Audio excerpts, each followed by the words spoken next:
ஓம் சாந்தி. விசிறி நம்பர் 1066 1066 இந்தோர். முரளி தேதி 14/7/68 14/7/68. விளக்கம் கொடுத்த தேதி 25/2/2009 25/2/2009.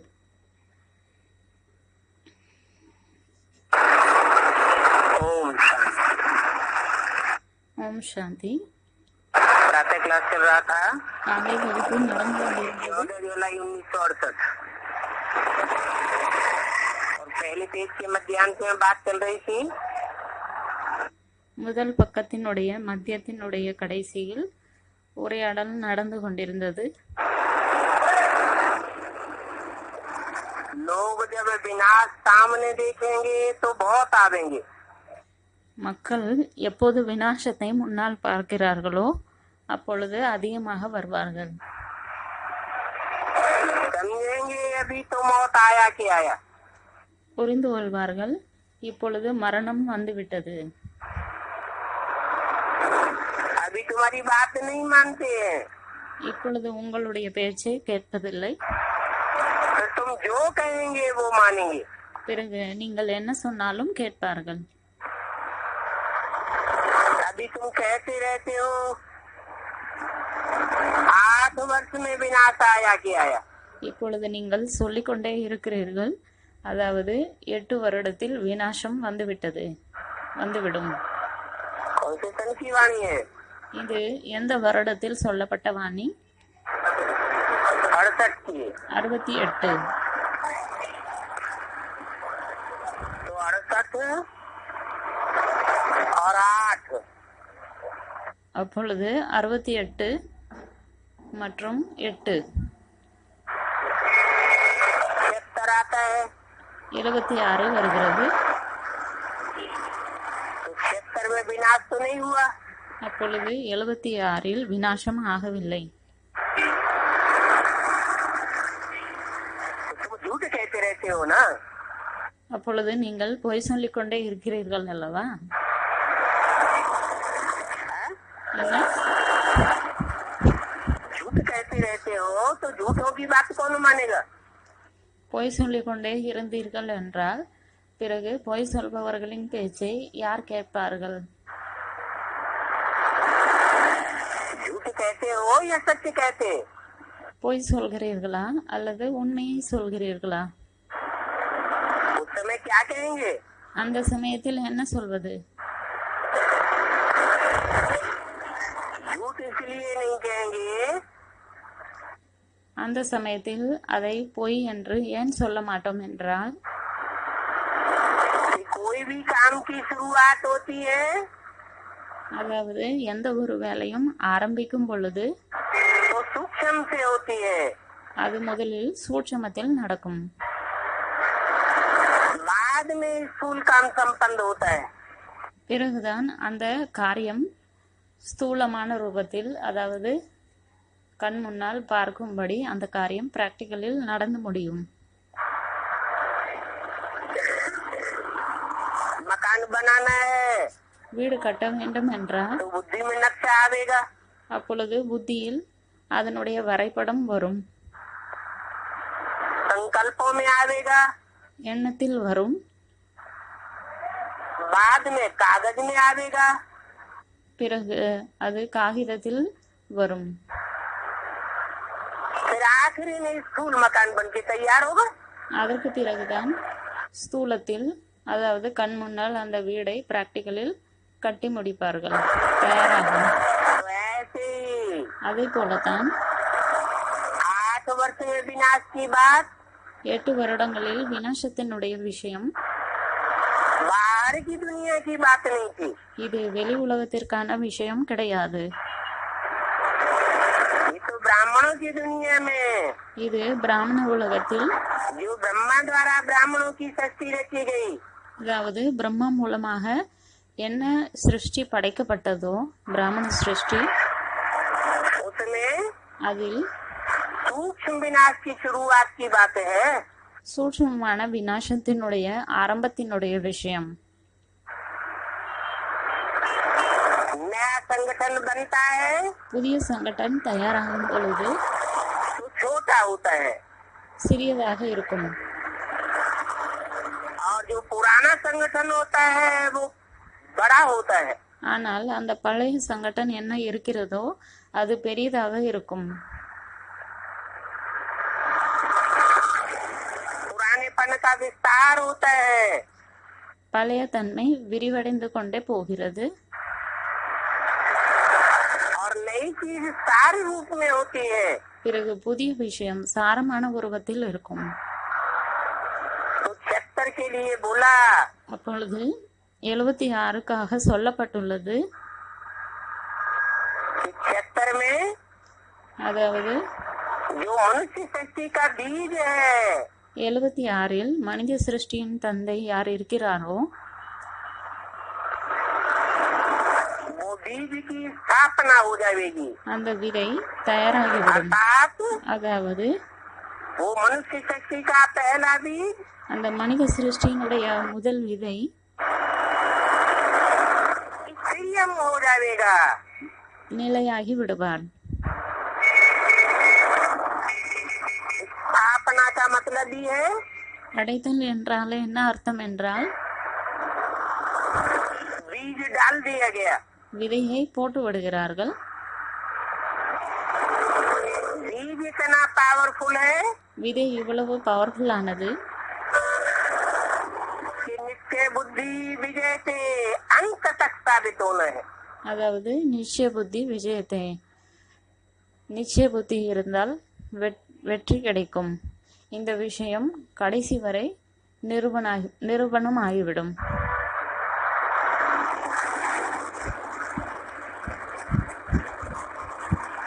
बाकी बीज से बाद में और संगठन तैयार होता रहता है। பிறகு அந்த விதையிலிருந்து மற்ற சங்கடன் தயாராகி கொண்டே இருக்கும்.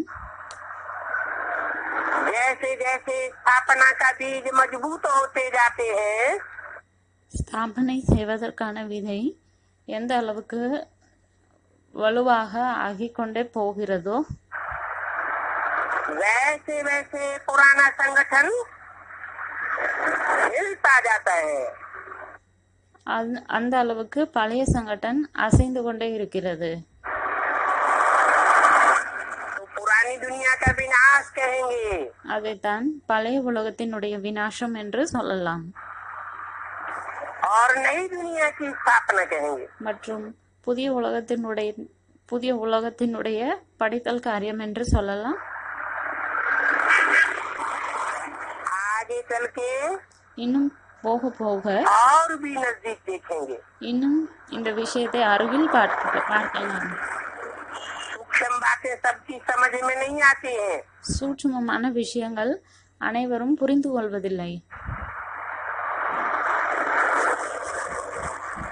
बड़े रूप में देखेंगे तो मानेंगे। அதை பெரிய உருவத்தில் பார்த்தார்கள் என்றால் புரிந்து கொள்வார்கள்.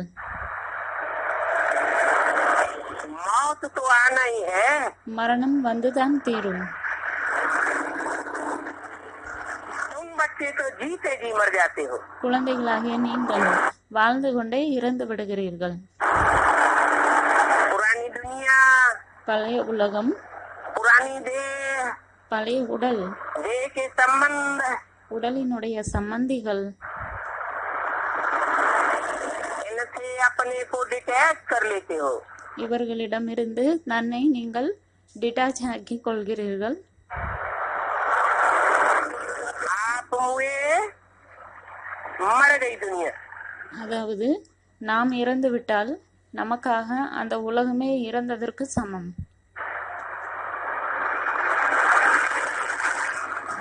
ऐसी स्टेज तुम बच्चों की बनती है नंबरवार पुरुषार्थ अनुसार।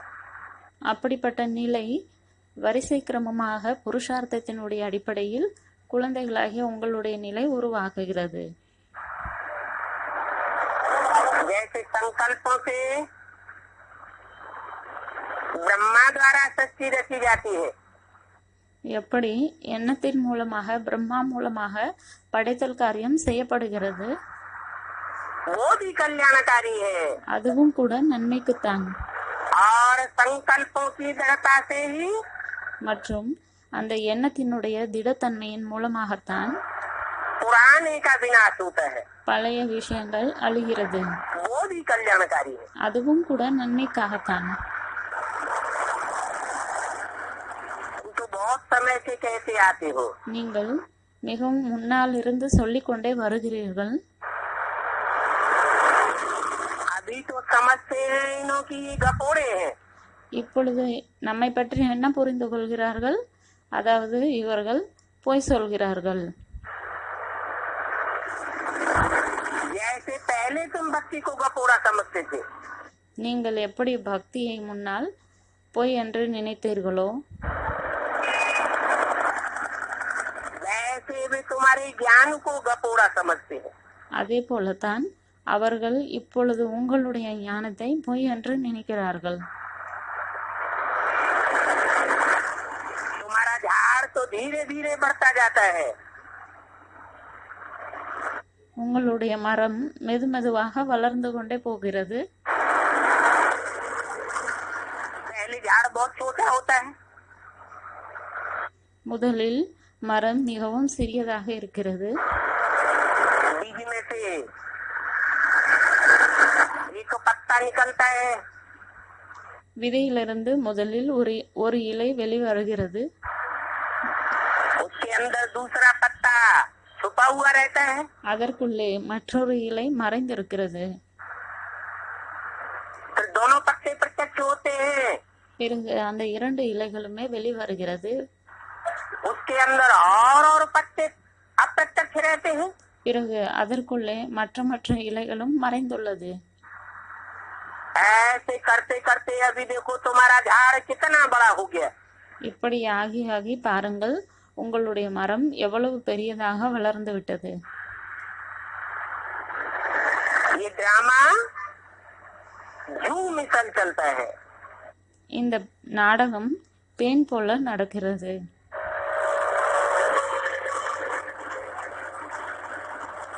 सन्यासी तो कोई इस ज्ञान में अभी आने के नहीं है। அதாவது இந்த நாடகம் பேன் போல மெதுமெதுவாக நடக்கிறது. சந்நியாசிகள் இப்பொழுது இந்த ஞானத்தில் வருவதற்கான நாடகத்தில் இல்லை. அதாவது சந்நியாசிகள் இப்பொழுது ஞானத்தில் வருவது என்பது நாடகத்தில் இல்லை. चाहे वो पीले कपड़े वाले सन्यासी हो, அது மஞ்சள் துணி போட்ட சன்னியாசிகளாக இருந்தாலும் சரி, लाल कपड़े वाले सन्यासी हो, சிவப்பு நிற ஆடை அணிந்த சன்னியாசிகளாக இருந்தாலும் சரி, काले कपड़े वाले हो அல்லது கருப்பு ஆடை या போட்டவர்களாக सफेद இருந்தாலும் कपड़े वाले சரி, सन्यासी हो, அல்லது வெள்ளை நிற ஆடை போட்ட சன்னியாசிகளாக இருந்தாலும் சரி, वो तुम्हारी बात अभी नहीं मानेंगे। அவர்கள் உங்களுடைய விஷயத்தை இப்பொழுது கேட்க மாட்டார்கள். वो कोई गृहस्थ जीवन नहीं व्यतीत करते हैं, அவர்கள் ஒன்றும் குடும்ப வாழ்க்கையில் இருப்பதில்லை. वो तो दूरवाज वाला संन्यास धारण करते हैं। அவர்கள் தூரமாக போயிருந்து வாழக்கூடியவர்களாக இருக்கக்கூடியவர்கள் அந்த சன்னியாசிகள். तो उन सन्यासियों को भी सिर्फ ये कहना है कि बाप को याद करो। அந்த சன்னியாசிகளுக்காகவும் கூட தந்தை சொல்கிறார், தந்தையை மட்டும் நினைவு செய்யுங்கள். सारी मनुष्य शक्ति का एक ही बाप है, முழு மனித சிருஷ்டியினுடைய தந்தை ஒரே ஒருவர்தான். और उस मनुष्य शक्ति के बाप में आत्माओं का बाप प्रत्यक्ष होता है। மற்றும் அந்த மனித சிருஷ்டியினுடைய தந்தைக்குள்ளே ஆத்மாக்களினுடைய தந்தை பிரத்யட்சமாகுகிறார், அதாவது வெளிப்படுகிறார். जिसे परम पिता परमात्मा कहा जाता है। அதனால் தான் அவரை பரம்பிதா பரமாத்மா என்று சொல்கிறார்கள். ये भी भी बाप ने समझाया है, இதுவும் கூட தந்தை புரிய வைத்துள்ளார். तुमको आंखें बंद नहीं करनी है, அதாவது உங்களுக்கு ஒன்றும் கண்களை மூடக்கூடாது. आंखें बंद करके याद करने की प्रैक्टिस करेंगे ஒருவேளை கண்ணை மூடிக்கொண்டு நினைவு செய்வதற்கான பிராக்டிஸ் செய்தீர்கள் என்றால் तो अंत मते सो गते कैसे होगी। பிறகு அந்தமத்தை சோகத்தை, அதாவது கடைசி நேரத்தில் உங்களுடைய நிலை எப்படி உள்ளதோ அதே நிலையைதான் அடுத்த பிறவிலும் அடைவீர்கள். दुनिया में உலகத்தில் चारों ओर जब विनाश की विभीषिका हो रही होगी, நாலா பக்கம் உலகத்தில் விநாசம் எப்பொழுது நடந்து கொண்டிருக்கிறதோ उस समय तुम आंखें बंद करके बैठेंगे क्या। அந்த நேரத்தில் நீங்கள் கண்ணை மூடிக்கொண்டு அமர்ந்திருப்பீர்களா என்ன? तो प्रैक्टिस करनी है, அப்பொழுது பிராக்டிஸ் செய்ய வேண்டும். आंखें खोल करके याद करने की। அதாவது கண்களை திறந்து நினைவு செய்வதற்கான பிராக்டிஸ் செய்ய வேண்டும். किसी से बात करते हैं யாரிடம் பேசினாலும் சரி, तो पेट से बात नहीं करनी है, அப்பொழுது வயிறை பார்த்து ஒன்றும் பேசக்கூடாது. पैर देख करके बात नहीं की जाती है, கீழே காலை பார்த்து ஒன்றும் பேசக்கூடாது. इतना कमजोर भी नहीं बनना है இந்த அளவுக்கு பலகீனமானவர்களாகவும் ஆகக்கூடாது. कि कोई से आंख मिलाकर बात न कर सको। அதாவது ஒருவரை பார்த்து, அதாவது ஒருவரின் கண்ணை பார்த்து பேசும் அளவுக்கு கூட தைரியம் இல்லாதவர்களாக ஆகக்கூடாது. आंखें बंद होंगी கண்களை மூடினால் तो बाप को भी देखेंगे कैसे। கண்கள் மூடி இருந்தால் பிறகு தந்தையை கூட எப்படி பார்ப்பீர்கள்? तीसरी आंख से तीसरे नेत्र अर्थात शिव नेत्र को देखा जाता है। மூன்றாவது கண் மூலமாக, மூன்றாவது கண் அதாவது தீஸ்ரா நேத்ர சிவனை பார்க்கலாம்.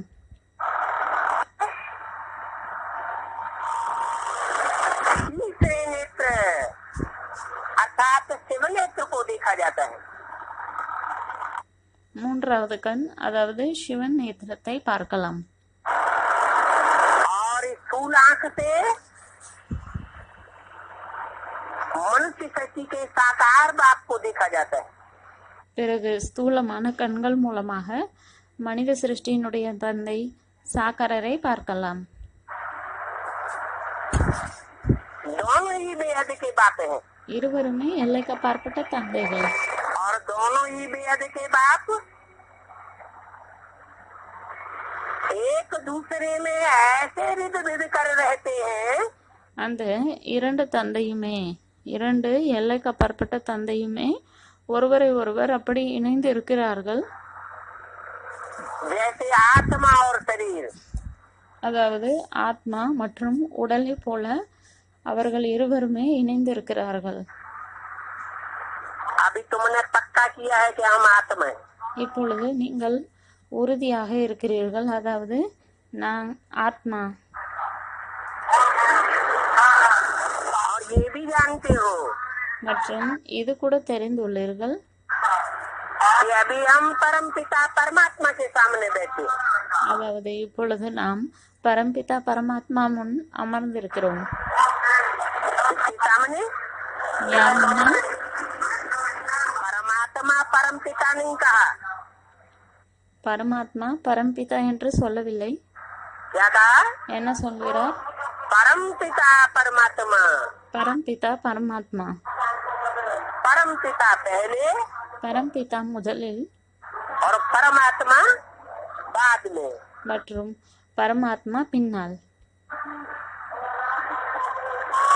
परम पिता माना जो सबका पिता है। பரம்பிதா என்றால் அனைவருக்குமே தந்தை. सिर्फ सारी मनुष्य शक्ति का ही पिता नहीं है, அவர் முழு உலகத்தினுடைய பிதா மட்டும் அல்ல,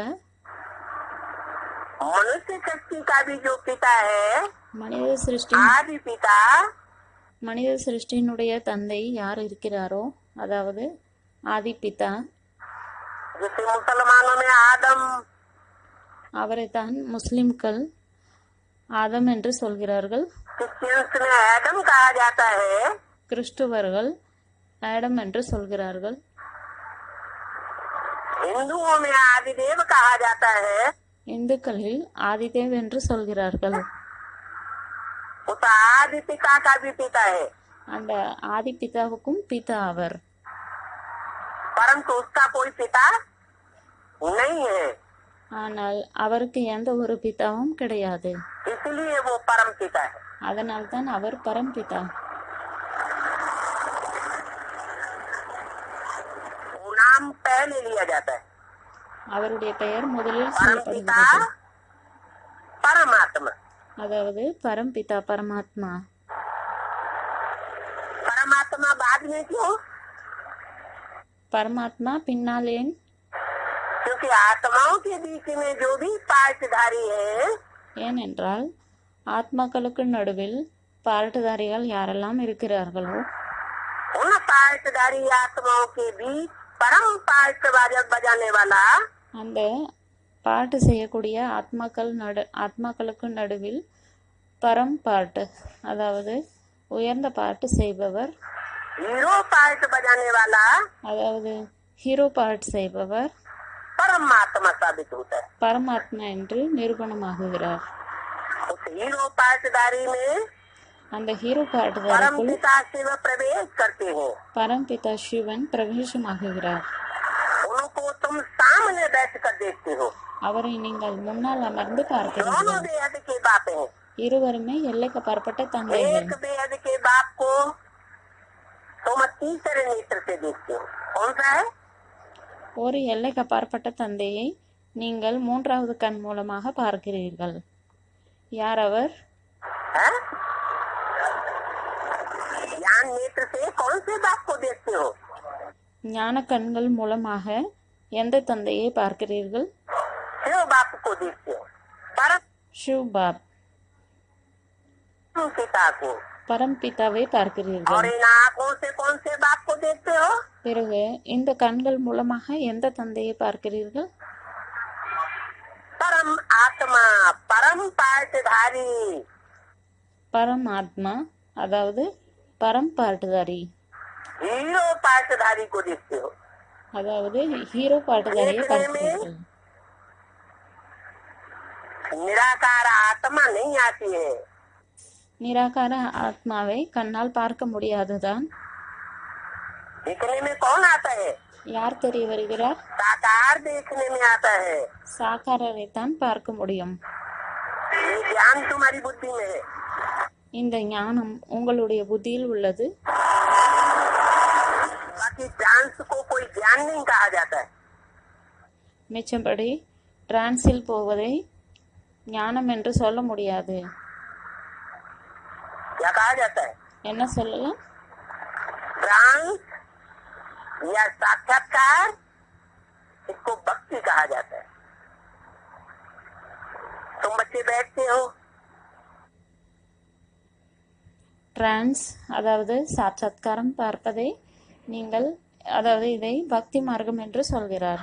समझते हो परम पिता परमात्मा हमको पढ़ाई रहे हैं, इसको भक्ति कहा जाता है. तुम बच्चे बैठते हो, समझते हो परम पिता परमात्मा हमको पढ़ाई रहे हैं. குழந்தைகளாகிய நீங்கள் அமர்ந்திருக்கிறீர்கள். பரம்பிதா பரமாத்மா நமக்கு படிப்பு சொல்லிக் கொடுக்கிறார் என்பதை புரிந்து கொண்டு இருக்கிறீர்கள். हमको माने நமக்கு என்றால் औरों को नहीं पढ़ाई रहे हैं, மற்றவர்களுக்கு கற்றுக் கொடுக்கவில்லை, हमको पढ़ाई रहे हैं. நமக்கு கற்றுக் கொடுக்கிறார். औरों को नहीं पढ़ाई रहे हैं, इसका पक्का प्रूफ क्या हुआ? நமக்கு கற்றுக் கொடுக்கிறார், மற்றவர்களுக்கு கற்றுக் கொடுப்பதில்லை. இதற்கான பக்காவான உறுதியான ப்ரூஃப் என்ன, நிரூபணம் என்ன என்று கேட்கிறார். है? पक्का प्रूफ है कि हम सन्मुख बैठे हैं। இதற்கான பக்காவான ப்ரூஃப் என்னவென்றால் நாம் சண்முகத்தில் அமர்ந்திருக்கிறோம், அதாவது தந்தை முன் அமர்ந்திருக்கிறோம். और सन्मुख नहीं बैठे हैं। ஆனால் மற்றவர்கள் சண்முகத்தில், அதாவது தந்தை முன்னால் அமர்ந்திருக்கவில்லை. शरीर के आधार पर हमारी आत्मा पढ़ रही है। சரீரத்தினுடைய அடிப்படையில் நம்முடைய ஆத்மா படித்துக் கொண்டிருக்கிறது. इसमें ध्यान आदि की कोई बात नहीं। இதில் தியானத்தில் போவதற்கான விஷயம் எதுவும் இல்லை.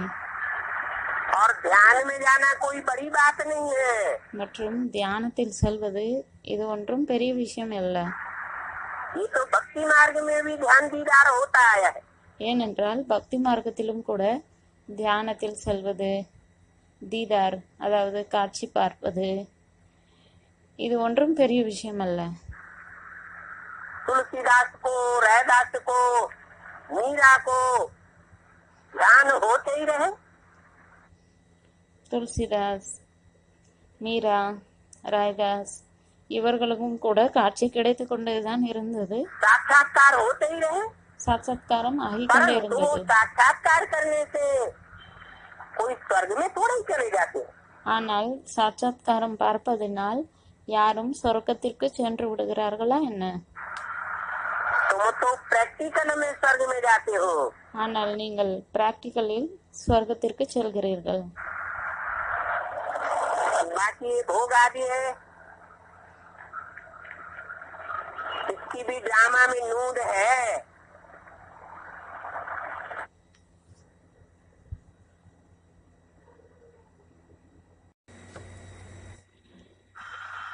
तुम तो प्रैक्टिकल में स्वर्ग में जाते हो। பாபா சொல்கிறார், நீங்கள் பிராக்டிக்கலில் சொர்க்கத்திற்கு செல்கிறீர்கள். बाकी ये भोग आदि है, इसकी भी ड्रामा में नूंद है। மிச்சப்படி இந்த போகு வைப்பது இதெல்லாம் கூட டிராமாவில் ஃபிக்ஸ் ஆக உள்ளது.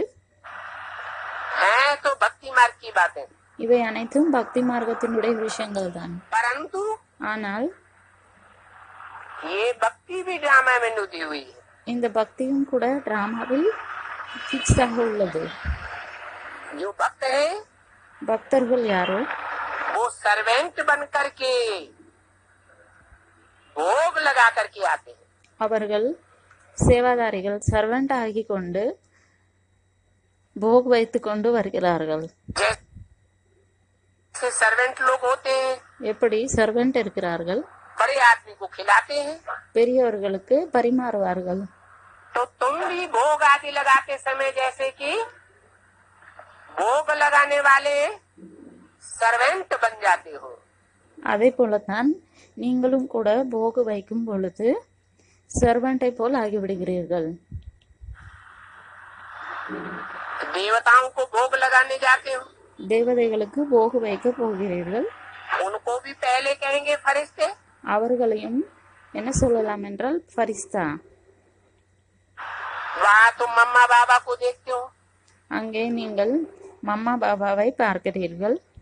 वो मम्मा बाबा है संपूर्ण, அந்த மம்மா பாபா முழுமையானவர்கள். और ये मम्मा बाबा மற்றும் कौन से? இந்த மம்மா பாபா दादा लेखराज और ओम राधे। யார்? தாதா லேக்ராஜ் மற்றும் ஓம்ராதே மம்மா. இவர்கள் முழுமை सूक्ष्म இல்லாதவர்கள். शरीर के बंधन में बंध जाते हैं। ஏனென்றால் சூட்சும உடலின் உடைய பந்தனத்தில் கட்டுப்பட்டு இருக்கிறார்கள். बाकी इनके लिए कहेंगे மிச்சபடி இவர்களுக்காக சொல்வோம், बंधना ये भी इनकी अहम ऑब्जेक्ट है। बाकी इनके लिए कहेंगे कि सूक्ष्म शरीर में बंधना ये भी इनकी अहम ऑब्जेक्ट है। சூட்சும உடலின் உடைய பந்தனத்தில் கட்டுப்பட்டு இருப்பது இது கூட இவர்களினுடைய எய்ம் ஆப்ஜெக்ட். इनको இவர்களை ऐसा फरिश्ता संपूर्ण मम्मा बाबा जैसा बनना है। அப்படிப்பட்ட ஃபரிஸ்தாவாக முழுமையான மம்மா பாபாவை போல் ஆக வேண்டும். ஃபரிஸ்தா என்றால் பாபா சொல்கிறார், ஜின்கி ஃபர்ஸ் கி துனியா சே கோய் ரிஸ்தா நஹீ, அதாவது இந்த ஸ்தூலமான உலகத்தில் இருப்பவர்களினுடைய எந்த ஒரு கனெக்ஷனும் இல்லாதவர்கள், அவர்களைத்தான் ஃபரிஸ்தா என்று சொல்கிறார்கள். 14 जुलाई 68 की वाणी का दूसरा पेज। बाकी ध्यान में जाना कोई बड़ी बात नहीं है।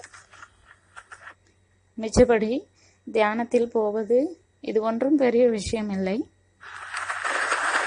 जैसे यहाँ शिव बाबा तुमको पढ़ाते हैं, இங்கே சிவ பாபா எப்படி உங்களுக்கு படிப்பு சொல்லிக் கொடுக்கிறாரோ वैसे वहाँ भी शिव बाबा उन द्वारा कुछ समझावेंगे। அதே போலத்தான் சிவ பாபா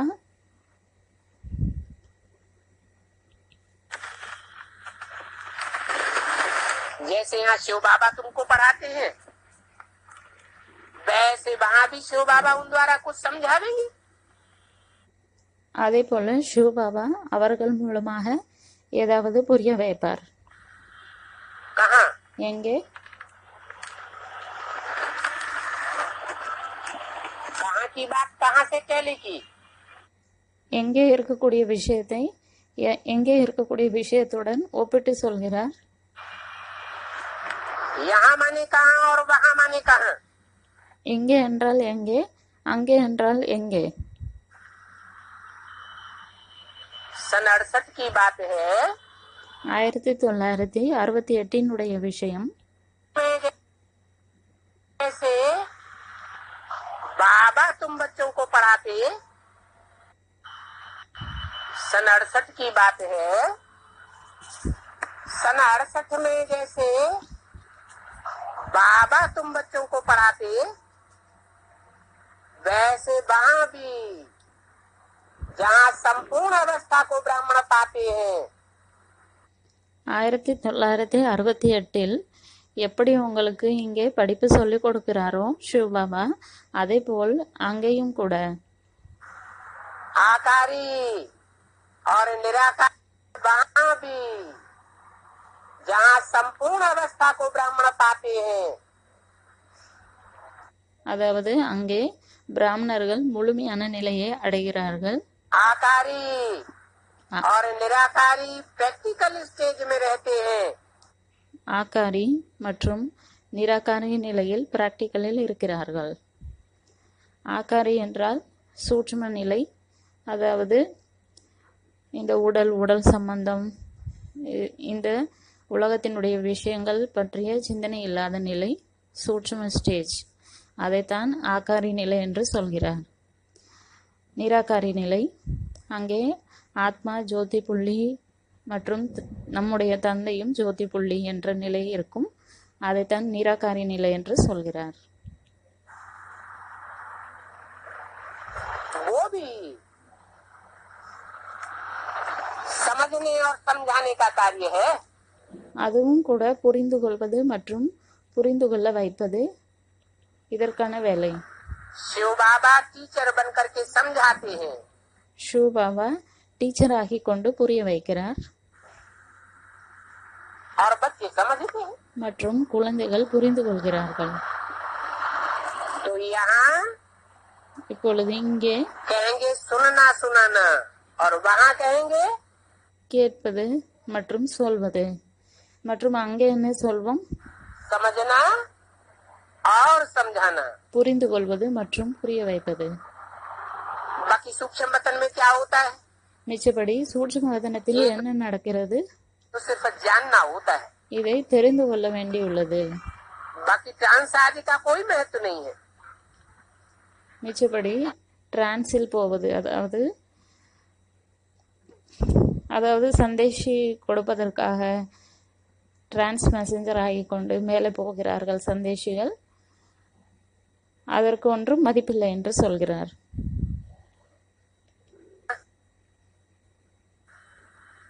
ना होता है, बाकी ट्रांस आदि का कोई महत्व नहीं है। कोई को ट्रांस आदि दिखाना कि चलो तुमको ट्रांस दिखलावे। அதாவது யாருக்காவது டிரான்ஸை காட்டுவது, அதாவது வாருங்கள் உங்களுக்கு டிரான்ஸை காட்டுகிறோம் என்று அழைத்துச் செல்வது, ये भी बेबीपना है, இது கூட குழந்தைத்தன்மை, बचपन का खेल है। குழந்தைகளினுடைய விளையாட்டு. बाबा सभी को सावधान करते हैं பாபா அனைவரையும் எச்சரிக்கை செய்கிறார். कि ट्रांस आदि में मत जाओ। அதாவது டிரான்ஸில் போகாதீர்கள். यहाँ ट्रांस की बात नहीं है, இங்கே டிரான்ஸுக்கான விஷயம் ये இல்லை. तो पढ़ाई है। இங்கே படிப்பு. और पढ़ाई कल्प कल्प बाप आकर पढ़ाते हैं। மற்றும் படிப்பு கல்பமாக தந்தை வந்து சொல்லிக் கொடுக்கிறார். संगम युग है। இப்பொழுது சங்கம் யுகம். इस संगम युग में இந்த சங்கம் யுகத்தில் जरूर तुमको ट्रांसफर होना है। கண்டிப்பாக உங்களுக்கு டிரான்ஸ்பர் ஆக வேண்டும். बेसिक नॉलेज से एडवांस नॉलेज में ट्रांसफर होना है। பேசிக் நாலேஜிலிருந்து அட்வான்ஸ் நாலேஜுக்கு டிரான்ஸ்பர் ஆக வேண்டும்.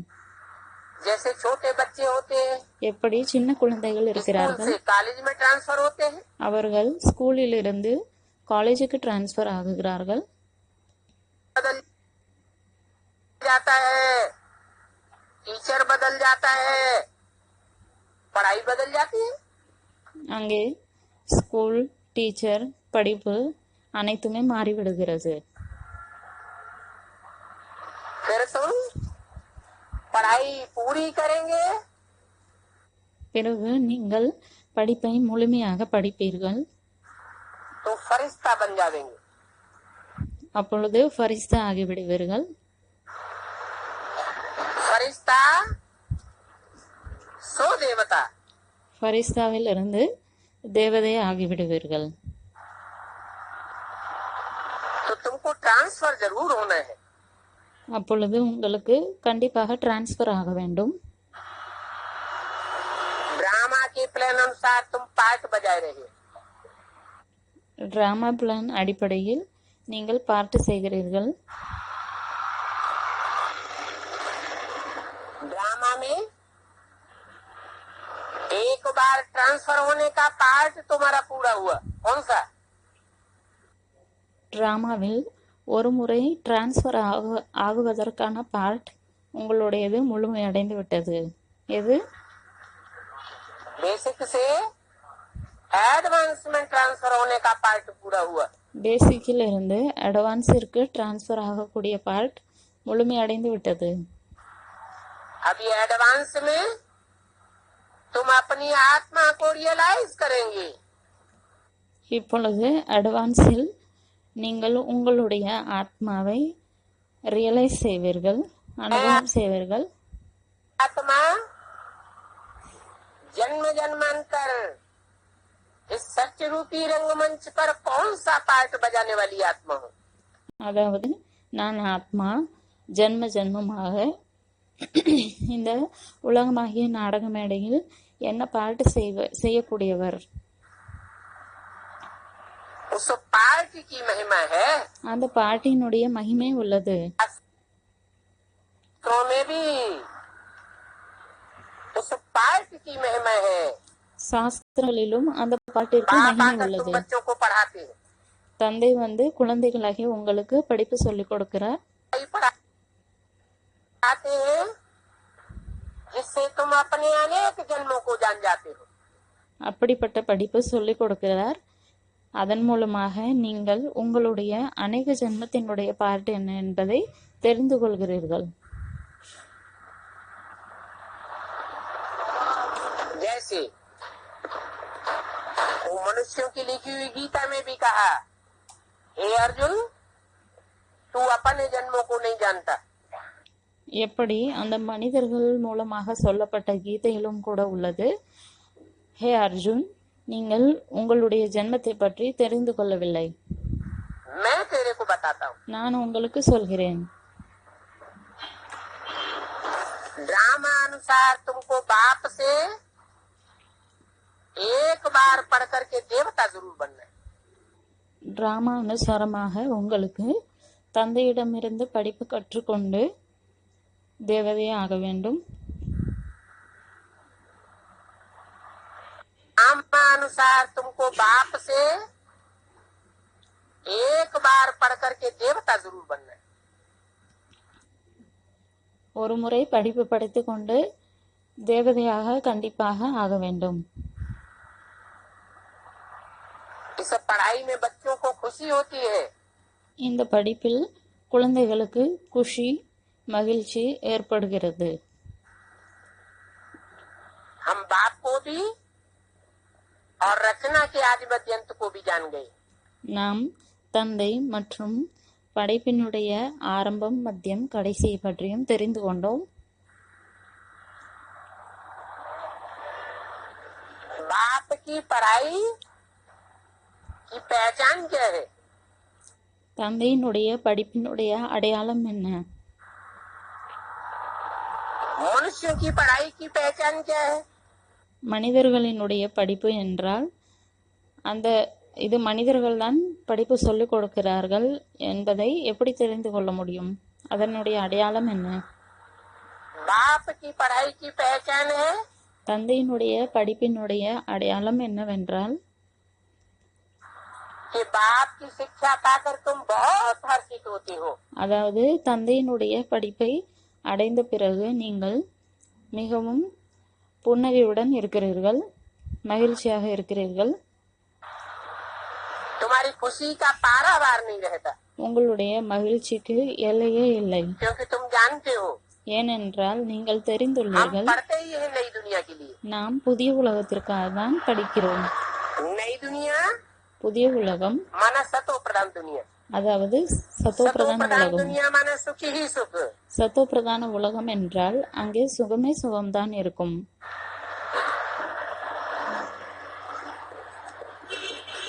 बाप की शिक्षा पाकर अभी तुमको बहुत खुश होना चाहिए.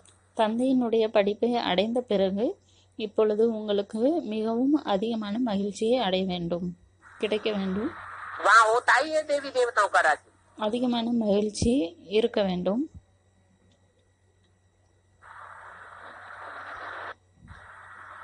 अभी तुमको बहुत खुश होना चाहिए. वहाँ होता ही है देवी देवताओं का राज्य. அங்கே தேவி தேவதைகளினுடைய ஆட்சி தான் இருக்கிறது.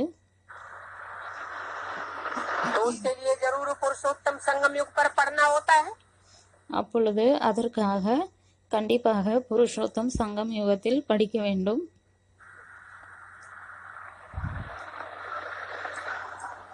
पुरुषों को उत्तम बनाने की ये पढ़ाई है. புருஷ் அதாவது ஆத்மாக்களை உயர்ந்ததாக ஆக்குவதற்கான படிப்பு இது. तुम इस दुख की दुनिया से छूट करके सुख की दुनिया में जाते हो. நீங்கள் இந்த துக்கமான உலகத்திலிருந்து விடுபட்டு சுகமான உலகத்திற்கு போகிறீர்கள். यहाँ तुम तमो प्रधान हो. இங்கே நீங்கள் தமோ பிரதானமாக तमो இருக்கிறீர்கள். प्रधान की पहचान क्या है? தமோ பிரதானமானவர்கள் என்றால் அதனுடைய அடையாளம் என்ன? तमो प्रधान हो तो बीमार रहते हो, रोगी हो जाते हो. தமோ பிரதான் என்றால் நோய் வருகிறது, நோயாளியாக இருக்கிறீர்கள், दुखी होते हो. துக்கம் அனுபவம் செய்கிறீர்கள். अभी இப்பொழுது तुम्हारे ये सभी रोग मिट जाएंगे. உங்களுடைய இந்த அனைத்து நோயும் போய்விடும். तो यहाँ मुख्य है पढ़ाई. அப்பொழுது இங்கே முக்கியமானது படிப்பு. इस पढ़ाई में ट्रांस आदि का कोई कनेक्शन नहीं है. இந்த படிப்பில் டிரான்ஸ் இது அனைத்திற்கும் எந்த வேலையும் இல்லை. और ये बड़ी बात भी नहीं है. இது ஒன்றும் பெரிய விஷயமும் இல்லை. बहुत जगह ऐसे ध्यान में चले जाते हैं. நிறைய இடங்களில் அப்படி தியானத்தில் போகிறார்கள் தான். फिर कहते हैं मम्मा आती है, बाबा आता है. பிறகு சொல்கிறார்கள் மம்மா வருகிறார், பாபா வந்தார். वास्तव में ये कुछ भी है नहीं. உண்மையிலேயே இதெல்லாம் ஒன்றுமே இல்லை. क्योंकि बाप तो एक ही बात समझाते हैं. ஏனென்றால் தந்தை ஒரே விஷயத்தை தான் புரிய வைக்கிறார். कहते हैं अपन को आत्मा समझ मुझे याद करो। சொல்கிறார், தன்னை ஆத்மா என்று புரிந்து கொண்டு என்னை நினைவு செய்யுங்கள். तुम जो आधा कल्प थे अभिमानी बन पड़े हो, நீங்கள் பாதி கல்பமாக தேக அபிமானி ஆகிவிட்டீர்கள். अभिमानी बन बाप को याद करो, तुम्हारी विकर्म विनाश हो जाएंगे। இப்பொழுது தேகி அபிமானியாகிக் கொண்டு தந்தையை நினைவு செய்யுங்கள், உங்களுடைய விக்ரமங்கள் அனைத்தும் அழிந்துவிடும். इसको याद की यात्रा कहा जाता है। இதை நினைவு யாத்திரை என்று சொல்கிறோம். योग योग कहने से याद की यात्रा साबित नहीं होती है। யோகம் யோகம் என்று சொல்வதனால் நினைவு யாத்திரை நிரூபணமாகாது. तुम आत्माओं को तो याद करते करते यहाँ से वापस जाना है।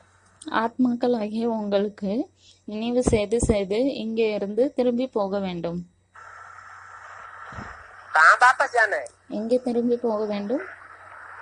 जैसी याद करेंगे वैसी स्टेज में वापस जाएंगे। எப்படி நினைவு செய்கிறோமோ அப்படிப்பட்ட நிலையில் திரும்பி போவோம். तुमको सिखाया जाता है आत्मा को याद करो। உங்களுக்கு சொல்லிக் கொடுக்கப்படுகிறது, அதாவது ஆத்மாவை நினைவு செய்யுங்கள். आत्मा के बाप परमपिता परमात्मा को याद करो। ஆத்மாக்களினுடைய தந்தை பரம்பிதா பரமாத்மாவை நினைவு செய்யுங்கள். बाप भी निराकार, ஆத்மா நிராகாரர், தந்தையும் கூட நிராகாரர். तो तुम जरूर निराकारी धाम में जाते हो। அப்பொழுது கண்டிப்பாக நீங்கள் நிராகாரி தாமத்திற்கு செல்கிறீர்கள். निराकारी निर्विकारी जरूर बनेंगे। நிராகாரி பிறகு நிர்விகாரியாக கண்டிப்பாக ஆகுவீர்கள். और निर्विकारी देवताओं को कहा जाता है। மற்றும் நிர்விகாரி என்று தேவதைகளை சொல்கிறோம். तो तुम बच्चों को बहुत सतो प्रधान बन करके जाना है। அப்பொழுது குழந்தைகளாகிய உங்களுக்கு மிகவும் சத்தோ பிரதானமாக ஆகிக் கொண்டு போக வேண்டும். क्या என்ன? बहुत क्यों लगाई दिया? மிகவும் சத்தோ பிரதானம், மிகவும் என்ற வார்த்தையை ஏன் சொல்கிறார்? सतो प्रधान बनकर नहीं, சத்தோ பிரதான் மட்டுமல்ல, सिर्फ सतो प्रधान तो सतयुग में सेकंड नारायण से लेकर के 8वां नारायण तक सतो प्रधान ही होते हैं। और उनकी சத்தியுகத்தில் 2வது நாராயணனில் இருந்து 8வது நாராயணன் வரை சத்தோ பிரதானமாகத்தான் இருக்கிறார்கள். प्रतिज्ञा भी सतो प्रधान होती है, लेकिन बहुत सतो प्रधान नहीं होती है। और तुम மற்றும் அவர்களினுடைய பிரஜையும் கூட மிகவும், அதாவது 2வது நாராயணனில் இருந்து 8வது நாராயணன் வரை இருக்கக்கூடியவர்கள் சத்தோ பிரதானமாக இருக்கிறார்கள். மற்றும் அவர்களுடைய பிரஜைகளும் சத்தோ பிரதானமாகத்தான் இருக்கிறார்கள். ஆனால் மிகவும் சத்தோ பிரதானமாக இருப்பதில்லை. सतो प्रधान बनते हो, सतो प्रधान होती है, लेकिन बहुत सतो प्रधान नहीं होती है। और तुम तो बहुत सतो प्रधान बनते हो। ஆனால் நீங்கள் மிகவும் அதிகமான சத்தோ பிரதான நிலையை அடைகிறீர்கள். तो तमो प्रधान से पक्का सतो प्रधान बनना है। அப்பொழுது தமோ பிரதானத்திலிருந்து கண்டிப்பாக சத்தோ பிரதானமாக ஆக வேண்டும். अभी तुम ट्रायल करते हो, இப்பொழுது நீங்கள் ட்ரையல் செய்கிறீர்கள். उन्हों का जो योग है அவர்களுடைய யோகம் என்போ सन्यासियों का, उसमें ट्रायल की बात नहीं है। சன்னியாசிகளினுடைய யோகம் என்ன இருக்கிறதோ அதில் ட்ரையலுக்கான விஷயம் இல்லை. तुम जानते हो நீங்கள் தெரிந்துள்ளீர்கள், कि हठ योगी तो बहुत है, அதாவது ஹடயோகிகள் நிறைய இருக்கிறார்கள்.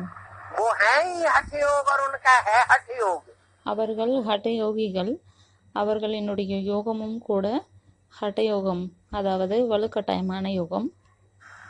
यहाँ तो है बाप को याद करना। இங்கே தந்தையை நினைவு बाप செய்ய कहते வேண்டும். हैं தந்தை சொல்கிறார், ये मीठे मीठे बच्चों अपन को आत्मा समझो। என்னுடைய இனிமையிலும் இனிமையான குழந்தைகளே, தன்னை ஆத்மா என்று புரிந்து கொள்ளுங்கள். ऐसे और कोई भी कभी कह नहीं सकता। இப்படி வேறு யாருமே எப்பொழுதுமே சொல்லவே முடியாது. और गुरु कोई क्यों नहीं कह सकता? மற்ற குருக்கள் ஏன் சொல்ல முடியாது? अपने चेलों से தன்னுடைய சீடர்களிடம் कि अपन को आत्मा समझो। அதாவது தன்னை ஆத்மா என்று புரிந்து கொள்ளுங்கள் என்று எந்த குருவும் தன்னுடைய சீடர்களிடம் ஏன் சொல்ல முடிவதில்லை? कह सकता कि सब देह अभिमानी है, कि अपन को आत्मा समझो। इसलिए नहीं कह सकता कि सब देह अभिमानी है। ஏன் சொல்ல முடியாது என்றால், ஏனென்றால் அனைவருமே தேக அபிமானிகள் தான். खुद ही देह अभिमानी है அவர்களே தேக அபிமானி என்றால் तो दूसरों को देह अभिमानी बनाएंगे பிறகு மற்றவர்களையும் தேக அபிமானியாகத்தான் ஆக்குவார்களா या आत्माभिमानी बनाएंगे? அல்லது ஆத்மா அபிமானியாக ஆக்குவார்களா? जो जैसा होता है वैसा ही दूसरों को बनाता है। யார் எப்படிப்பட்டவர்களோ அதே போலத்தான் மற்றவர்களையும் ஆக்குவார்கள். तो अभी तुम जानते हो இப்பொழுது நீங்கள் कि தெரிந்துள்ளீர்கள், ट्रांस की बात जो दुनिया में है वो यहाँ नहीं है। அதாவது டிரான்ஸ்கான விஷயத்தை பற்றி உலகத்தில் என்ன சொல்கிறார்களோ அதெல்லாம் இங்கே இல்லை.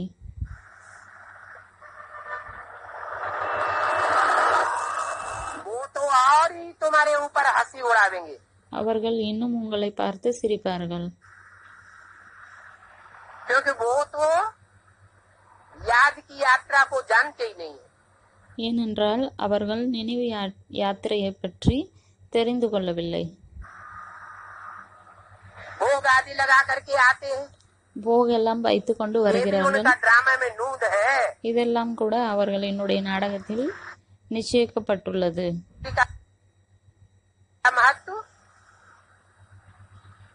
कुछ नवदा भक्ति में है।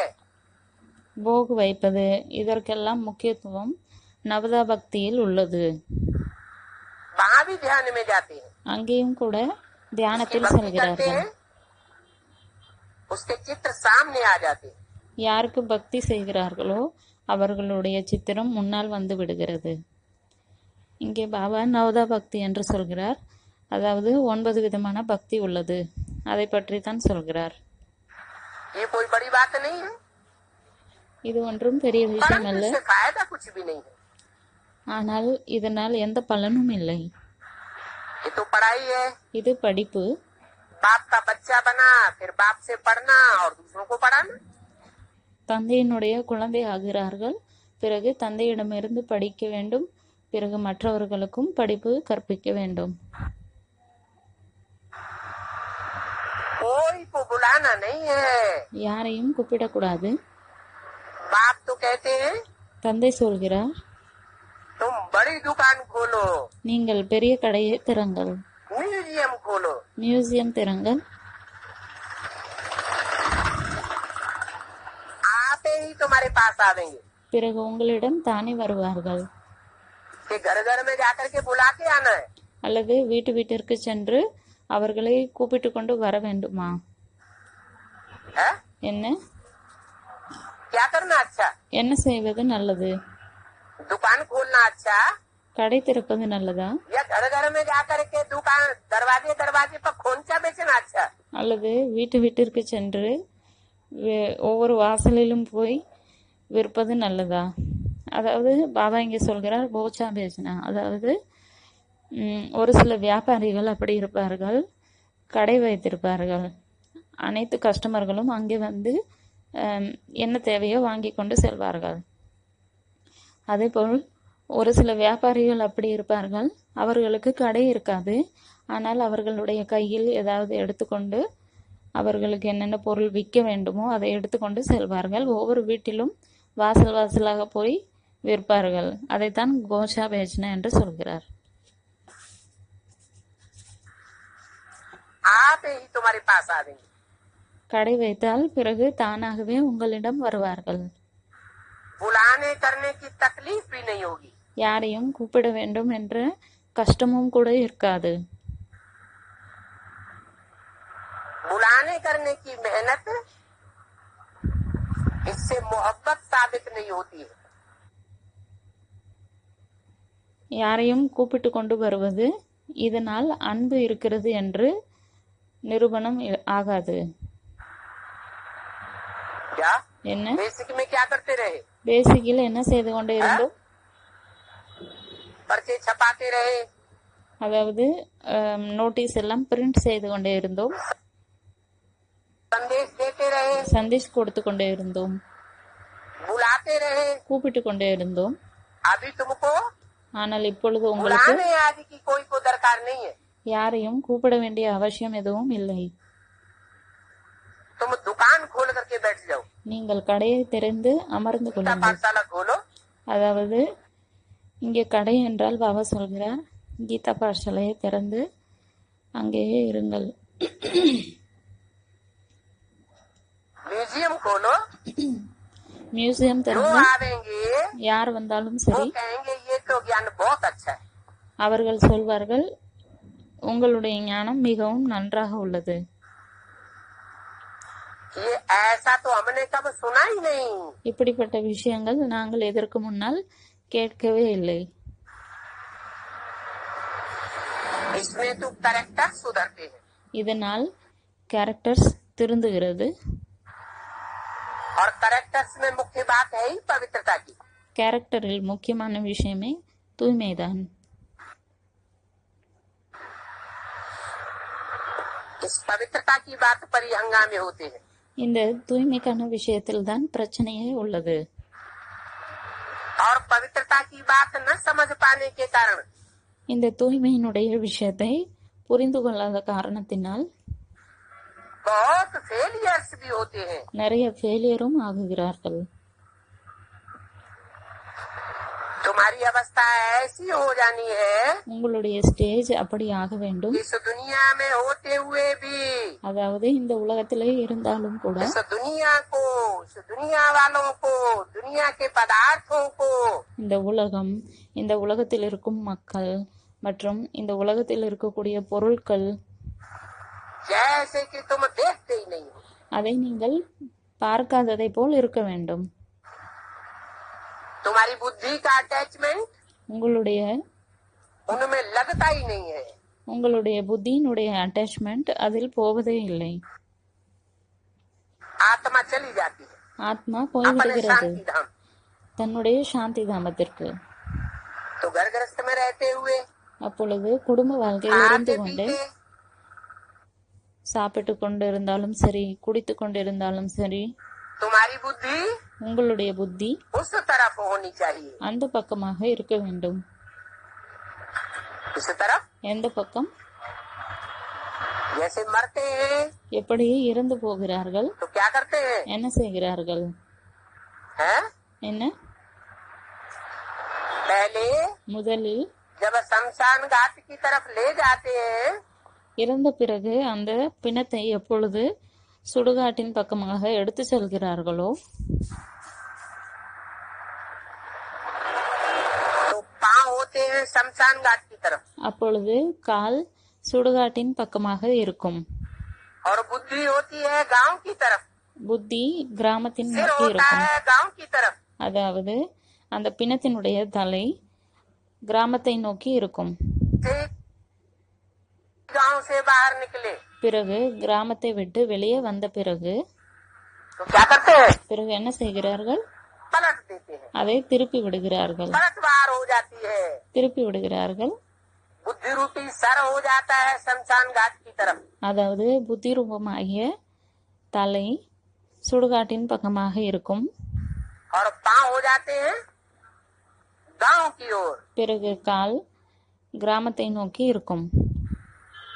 तो तुम इस दुनिया को देखते हुए भी न देखो, அதேபோல் நீங்கள் இந்த உலகத்தை பார்த்தாலும் கூட பார்க்காததை போல் இருங்கள்.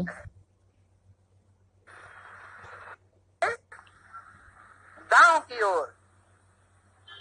तो तुम इस दुनिया को देखते हुए भी न देखो, तुमको तो जीते जी मरना है। உங்களுக்கு வாழ்ந்து கொண்டே இருக்க வேண்டும். समझो, புரிந்து கொள்ளுங்கள். जैसे बाप नया मकान बनाते हैं தந்தை எப்படி புதிய வீடு கட்டுகிறார், तो सभी बच्चों की बुद्धि उस नए मकान की तरफ चली जाती है। அப்பொழுது அனைத்து குழந்தைகளினுடைய புத்தியும் அந்த புதிய வீட்டின் பக்கமாக சென்று விடுகிறது. अभी तुम भी जानते हो இப்பொழுது நீங்கள் கூட कि தெரிந்துள்ளீர்கள், हमारे लिए तो नई दुनिया स्वर्ग बन रहा है। அதாவது நமக்காக புதிய உலகம் ஸ்வர்க்கம் தயாராகி கொண்டிருக்கிறது. नई दुनिया का फाउंडेशन, புதிய உலகத்தினுடைய ஃபவுண்டேஷன், स्वर्गीय संगठन तैयार हो रहा है। ஸ்வர்க்கத்தினுடைய சங்கடன் இப்பொழுது தயாராகி கொண்டிருக்கிறது. जिनको नई दुनिया में जाना होगा யாருக்கு புதிய உலகத்திற்கு செல்ல வேண்டுமோ, और जितना जल्दी जाना होगा அதுவும் எவ்வளவு சீக்கிரமாக போக வேண்டுமோ, उनकी बुद्धि அவர்களுடைய புத்தி नई दुनिया के संगठन में लग जाएगी। புதிய உலகத்தினுடைய சங்கடனில் ஈடுபட்டு கொண்டிருக்கும். बुद्धि कहती है புத்தி சொல்கிறது, कि अभी प्रैक्टिकल में बेहद का बाप அதாவது இப்பொழுது பிராக்டிக்கலில் எல்லைக்கு அப்பாற்பட்ட தந்தை का घर बनाए रहे। எல்லைக்கு அப்பாற்பட்ட வீடு கட்டுகிறார். उस बेहद के घर में இந்த எல்லைக்கு அப்பாற்பட்ட வீட்டில் हम साथ स्वस्थिति वाले होंगे। நாம் அனைவருமே சுயஸ்திதியை உடையவர்களாக இருப்போம். स्वस्थिति के कारण ही स्वर्ग कहा जाता है। சுயஸ்திதியின் காரணமாகத்தான் ஸ்வர்க்கம் என்று சொல்கிறோம். हम स्वर्गवासी थे, நாம் சொர்க்கவாசியாக இருந்தோம். अभी फिर हमने चक्कर लगाया। மறுபடியும் இப்பொழுது நாம் சக்கரத்தை अभी சுற்றி हमारा வந்தோம். चक्कर पूरा हुआ, இப்பொழுது நம்முடைய சக்கரம் முழுமையடைந்து விட்டது. तो हमको स्वर्ग में जाना है, பிறகு நாம் சொர்க்கத்திற்கு செல்ல வேண்டும். तो उसके लिए அதற்காக இப்பொழுது पावन भी जरूर बनना है। தூய்மையும் கண்டிப்பாக ஆக வேண்டும். पतित नहीं बनना है। தூய்மை இல்லாதவர்களாக ஆகக்கூடாது. क्या என்ன क्या करना है? என்ன செய்ய வேண்டும்? पावन जरूर बनना है। தூய்மையாக கண்டிப்பாக ஆக வேண்டும். पतित माना தூய்மை இல்லாதவர்கள் என்றால் तन से भी पतन हो जावे। உடல் மூலமாகவும் சக்தியை இழந்து விடுகிறார்கள். तन की शक्ति क्षीण हो जावे, அதாவது உடலினுடைய சக்தி வீணாகி போய்விடுகிறது. मन भी पतित हो जावे। அதே போல் மனமும் கூட தூய்மை இல்லாமல் ஆகிவிடுகிறது. मन इधर उधर बाहर की दुनिया में भागता रहे। மனம் இங்கே அங்கே என்று வெளி உலகத்தில் அலைந்து கொண்டே இருக்கிறது. सुखधाम और शांति धाम की ओर बुद्धि न लग पाए। சுகதாமம் மற்றும் சாந்தி தாமத்தின் பக்கமாக புத்தி ஈடுபடாமல் இருக்கும். तो मन भी कहेंगे पतित। அப்பொழுது மனதையும் கூட என்ன சொல்வோம்?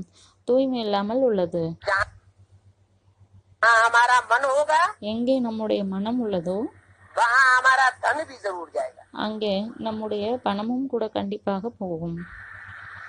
तो सारे जीवन की कमाई हुई धन की संपत्ति भी அப்பொழுது வாழ்நாள் முழுவதும் என்னவெல்லாம் சம்பாதித்தோமோ அந்த சம்பாத்தியமும் கூட हमारी नष्ट होती रहे। நம்முடையது நஷ்டமாகிக் கொண்டே போகும். तो पतित होंगे அப்பொழுது தூய்மை இல்லாமல் ஆனோம் என்றால் तो स्वर्ग में नहीं जा सकेंगे। சொர்க்கத்திற்கு செல்ல முடியாது. पावन बनेंगे தூய்மையானோம் என்றால் तो स्वर्ग में जाएंगे। சொர்க்கத்திற்கு செல்வோம். याद की यात्रा से ही पावन बनना है। நினைவு யாத்திரை மூலமாகத்தான் தூய்மையாக முடியும். याद तो बताई दी, நினைவு சொல்லிவிட்டார். सिर्फ आत्मा की भी याद नहीं है। ஆத்மாவை மட்டும் நினைப்பதற்கான விஷயம் இல்லை. परम धाम में सिर्फ आत्मा होती है, பரம்தாமத்தில் ஆத்மா மட்டும் உள்ளது. परंतु वो आत्मा जड़ है, ஆனால் அந்த ஆத்மா ஜடமானதா चैतन्य है। அல்லது சைத்தன்யமானதா? क्या कहेंगे? என்ன சொல்வது? चैतन्य है। சைத்தன்யமானதா? चैतन्य की परिभाषा बताई है मुरली में। பாபா சொல்கிறார், சைத்தன்யம் என்றால் அதனுடைய டெபினிஷன் முரளியில் சொல்லப்பட்டுள்ளது. चैतन्य சைத்தன்யம் अर्थात அதாவது चलता फिरता बोलता चालता। பேசக்கூடியது, நடக்கக்கூடியது,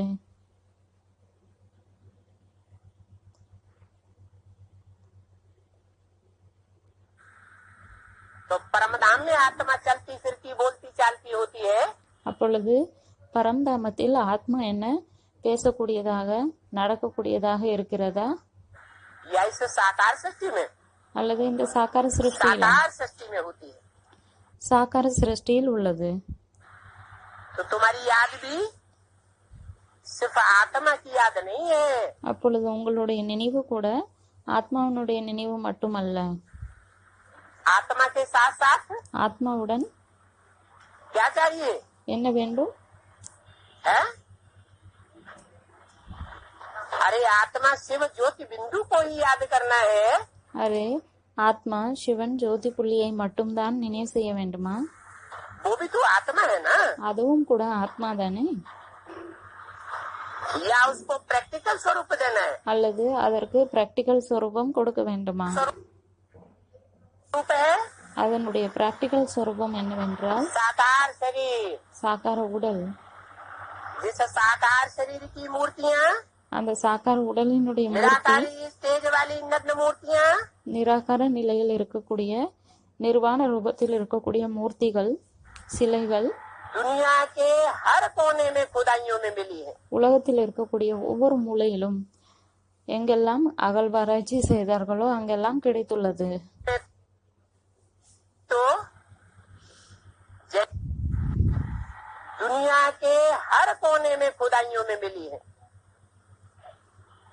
और भारत देश में तो जैनियों में और हिंदुओं में மற்றும் பாரத நாடுகளில், அதாவது மற்றும் பாரதத்தில் वो नग्न मूर्तियां आज भी पूजी जा रही है।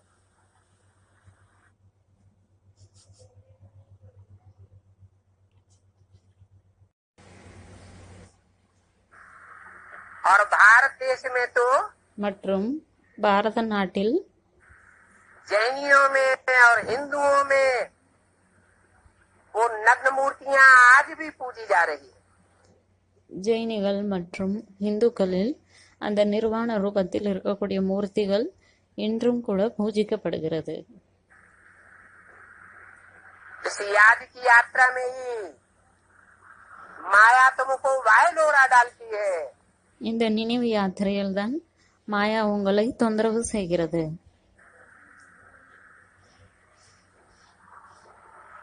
निराकार நிராகாரர் बिंदु शिव ஜோதி புள்ளி சிவன் और उसका जो साकार स्वरूप विग्रह है, மற்றும் அவருடைய சாகார ஸ்வரூபம் விக்கிரகம் उस गृहस्थी स्वरूप की याद में तुमको टिकने नहीं देती। அந்த குடும்ப வாழ்க்கையினுடைய ஸ்வரூபம் அதில் உங்களை நிலையாக இருக்க விடுவதில்லை. बुद्धि को हिलाए देती है। புத்தியை அசைத்து விடுகிறது. इस बात में ही तुम्हारी लड़ाई है। இந்த விஷயத்தில் தான் உங்களுடைய சண்டையே உள்ளது. इस बात में எந்த விஷயத்தில்? ये निश्चय बुद्धि बनने में ही लड़ाई हो जाती है। இந்த நிச்சய புத்தி வருவதில் தான் சண்டை நடக்கிறது. ये साकार है या निराकार है? அதாவது சாக்காரரா அல்லது நிராகாரரா? साकार निराकार दोनों है या नहीं है? अब या निराकार है, निराकार है या साकार है? साकार நிராகாரரா அல்லது சாக்காரரா? निराकार दोनों है சாக்காரர் மற்றும் நிராகாரர் இருவருமே இருக்கிறார்களா या नहीं है? அல்லது இல்லையா? अब वास्तव में இப்பொழுது உண்மையிலேயே पढ़ाई में लड़ाई की बात नहीं होती है। படிப்பில் சண்டைக்கான விஷயம் இருப்பதில்லை. क्या என்ன? अगर सच्चम सच पढ़ाई पढ़ रहे हैं एक से, ஒருவேளை உண்மையாக ஒருவரிடமிருந்து படிப்பு படிக்கிறோம் என்றால்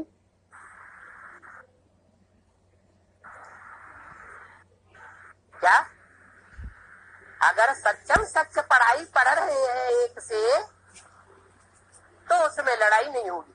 அப்பொழுது அதில் சண்டை நடக்காது. अगर दो से पढ़ाई पढ़ रहे हैं ஒருவேளை இருவர் மூலமாக படிப்பு படிக்கிறோம் என்றால் तो क्या होगा? பிறகு என்ன ஆகும்? लड़ाई जरूर होगी। சண்டை கண்டிப்பாக நடக்கும். बाकी पढ़ाई तो बिल्कुल सहज है। மிச்சபடி படிப்பு முற்றிலும் எளிதானது. ये 84 के चक्र की नॉलेज बुद्धि में फिराना இந்த बहुत 84 ஜென்மத்தினுடைய சக்கரத்தினுடைய நாலேஜை புத்தியில் சுற்றுவது என்பது सहज।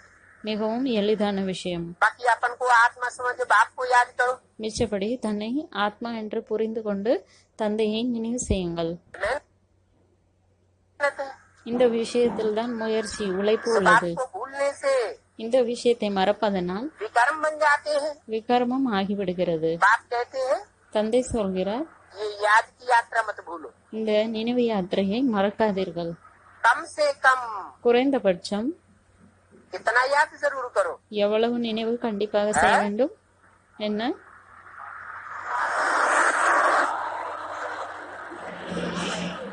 कम से कम 8 घंटा जरूर याद करो। குறைந்தபட்சம் 8 மணி நேரம் கண்டிப்பாக நினைவு செய்யுங்கள். 100 मार्क्स होते हैं, कम 8 घंटा जरूर याद करो। परीक्षा होती है, பரீட்சை நடக்கிறது. 100 मार्क्स होते हैं, 100 மார்க்ஸ் உள்ளது. कम से कम पास आने के लिए, குறைந்தபட்சம் பாஸ் फेल எடுப்பதற்காக, न होने के लिए ஃபெயில் ஆகாமல் कितना இருப்பதற்காக परसेंटेज चाहिए? எத்தனை சதவீதம் தேவை? 33% जरूर चाहिए। 33% கண்டிப்பாக तो தேவை. यहाँ भी 24 घंटे हैं। அதே போல இங்கேயும் கூட 24 மணி अगर நேரம் पास உள்ளது. होना है, ஒருவேளை பாஸ் ஆக வேண்டுமென்றால், अगर जीते जी नई दुनिया में जाना है, ஒருவேளை உயிருடன் வாழ்ந்து கொண்டே बहुत सतों ஸ்வர்க்கத்திற்கு போக வேண்டும் என்றால், की स्टेज को पाना है, மிகவும் உயர்ந்த சத்தோப்பிரதான நிலையை அடைய வேண்டும் என்றால், तो हमारी याद का स्टाक அப்பொழுது நம்முடைய நினைவுக்கான ஸ்டாக், का अभ्यास कितना होना चाहिए? நினைவுக்கான பிராக்டிஸ் எவ்வளவு இருக்க வேண்டும்? होना चाहिए। 8 மணி நேரம் கண்டிப்பாக இருக்க வேண்டும். याद का स्टाक, याद का अभ्यास कितना होना चाहिए? 8 घंटे जरूर होना चाहिए। बाकी शरीर निर्वाह के लिए कर्म भी करना है। மிச்சபடி சரீர நிர்வாகம் செய்வதற்காக செயலும் செய்ய வேண்டும், வேலையும் செய்ய வேண்டும். என்ன? शरीर निर्वाह के लिए क्या करना है? சரீர நிர்வாகம் செய்வதற்காக என்ன செய்ய வேண்டும்? माना दुकान जरूर खोल ली, कार செயல் செய்ய வேண்டும், கர்மம் செய்ய வேண்டும். அதாவது கண்டிப்பாக கடையை திறக்க வேண்டும், खाने में नौकरी जरूर करनी है, ஃபேக்டரியில் வேலை கண்டிப்பாக செய்ய வேண்டும், खेतों में जाकर के खेती जरूर करनी है। தோட்டத்திற்கு சென்று கண்டிப்பாக விவசாயம் செய்ய வேண்டும்.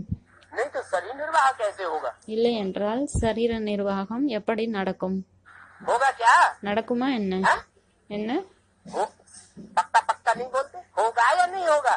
நடக்குமா नहीं होगा। நடக்காதா? होगा नहीं होगा? अच्छा, जो सरेंडर हो गए, நடக்குமா நடக்காதா என்று பாபா கேட்கிறார். பாபா சொல்கிறார், யார் சரண்டர் ஆகி இருக்கிறார்களோ दुनियावी धंधा करते हैं क्या? அவர்கள் உலகளாவிய தொழில் ஏதாவது செய்கிறார்களா? करते हैं? செய்கிறார்களா? नहीं करते, இல்லை. उनका शरीर निर्वाह नहीं हो रहा है। பிறகு என்ன? அவர்கள் சரீர நிர்வாகம் நடப்பதில்லையா? அதாவது உடல் பாதுகாப்பு, அதாவது உடலுக்கு தேவையான விஷயங்கள் என்னவோ அது சரீர நிர்வாகம் நடப்பதில்லையா என்று கேட்கிறார். हाँ? क्या करते हैं? नहीं करते, उनका शरीर निर्वाह नहीं हो रहा है। तुम्हारे से भीख मांगते आकर के, பாபா கேட்கிறார், உங்களிடம் வந்து பிச்சை கேட்கிறார்களா என்ன? हाँ? मांगते हैं? अगर கேட்கிறார்களா? मांगते हैं तो उनकी पढ़ाई अधूरी है। ஒருவேளை உங்களிடம் வந்து பிச்சை கேட்கிறார்கள் என்றால் அவர்களுடைய படிப்பு முழுமையில்லாதது என்று அர்த்தம். जो अधूरी पढ़ाई जिन्होंने पढ़ी है वो तो मांगते होंगे। யார் முழுமையில்லாத படிப்பு படித்திருக்கிறார்களோ அவர்கள் கேட்கலாம். भगवान परमपिता परमात्मा से पढ़ाई पढ़ते हैं, उनको भगवान के अलावा और किसी के सामने माथा झुकाने की दरकारी है। மிச்சபடி யார் பகவான் தந்தையிடமிருந்து படிப்பு படிக்கிறார்களோ அவர்களுக்கு தந்தையே தவிர வேறு யார் முன்னாலும் தலை வணங்க வேண்டிய அவசியம் இல்லை. तो कौन से शरीर निर्वाह की बात है? பிறகு எந்த சரீர நிர்வாகம் செய்வதை பற்றின விஷயம் है? என்ன? बाप तो कहते हैं தந்தை சொல்கிறார், मेरी सर्विस में रहने वाले बच्चे என்னுடைய சர்வீஸில் இருக்கக்கூடிய குழந்தைகள் பசியால் இறக்க மாட்டார்கள்.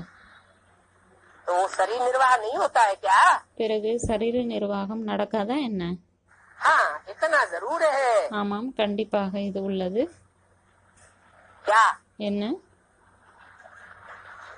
कि जो लौकिक धंधा धोरी कर रहे हैं, யார் உலகளாவிய தொழில் செய்கிறார்களோ धंधा धोरी करे அவர்கள் 8 மணி நேரம் உலகளாவிய தொழில் செய்ய வேண்டும். तो काफी है। அது போதுமானது. शरीर निर्वाह के लिए 8 घंटा ही काफी है। சரீர நிர்வாகம் செய்வதற்காக 8 மணி நேரம் உடல் உழைப்பு என்பது அவசியமானது, போதுமானது. பிறகு 8 மணி நேரம் ईश्वरीय कार्य में लगा दो। ஈஸ்வரிய காரியத்தில் ஈடுபடுத்த बाकी வேண்டும். जो अपन को सरेंडर समझते हैं, மிச்சபடி யார் தன்னை சரண்டர் என்று புரிந்து கொள்கிறார்களோ ईश्वर के लिए समर्पित समझते हैं, ஈஸ்வரனுக்காக சமர்ப்பணமாகி உள்ளோம் என்று புரிந்து கொள்கிறார்களோ वो कितने घंटे काम करें அவர்கள் எத்தனை மணி நேரம் சேவை செய்ய வேண்டும்? के सेवा के लिए? ஈஸ்வரிய சேவைக்காக எவ்வளவு நேரம் கொடுக்க வேண்டும்? है 16 घंटे काम करें, 16 மணி நேரம் சேவை செய்ய வேண்டும். बराबर हो जाएगा। அப்பொழுது இருவருக்கும் சரிசமம் तो ஆகிவிடும். बोला அப்பொழுது சொல்கிறார், शरीर निर्वाह के लिए कर्म भी करना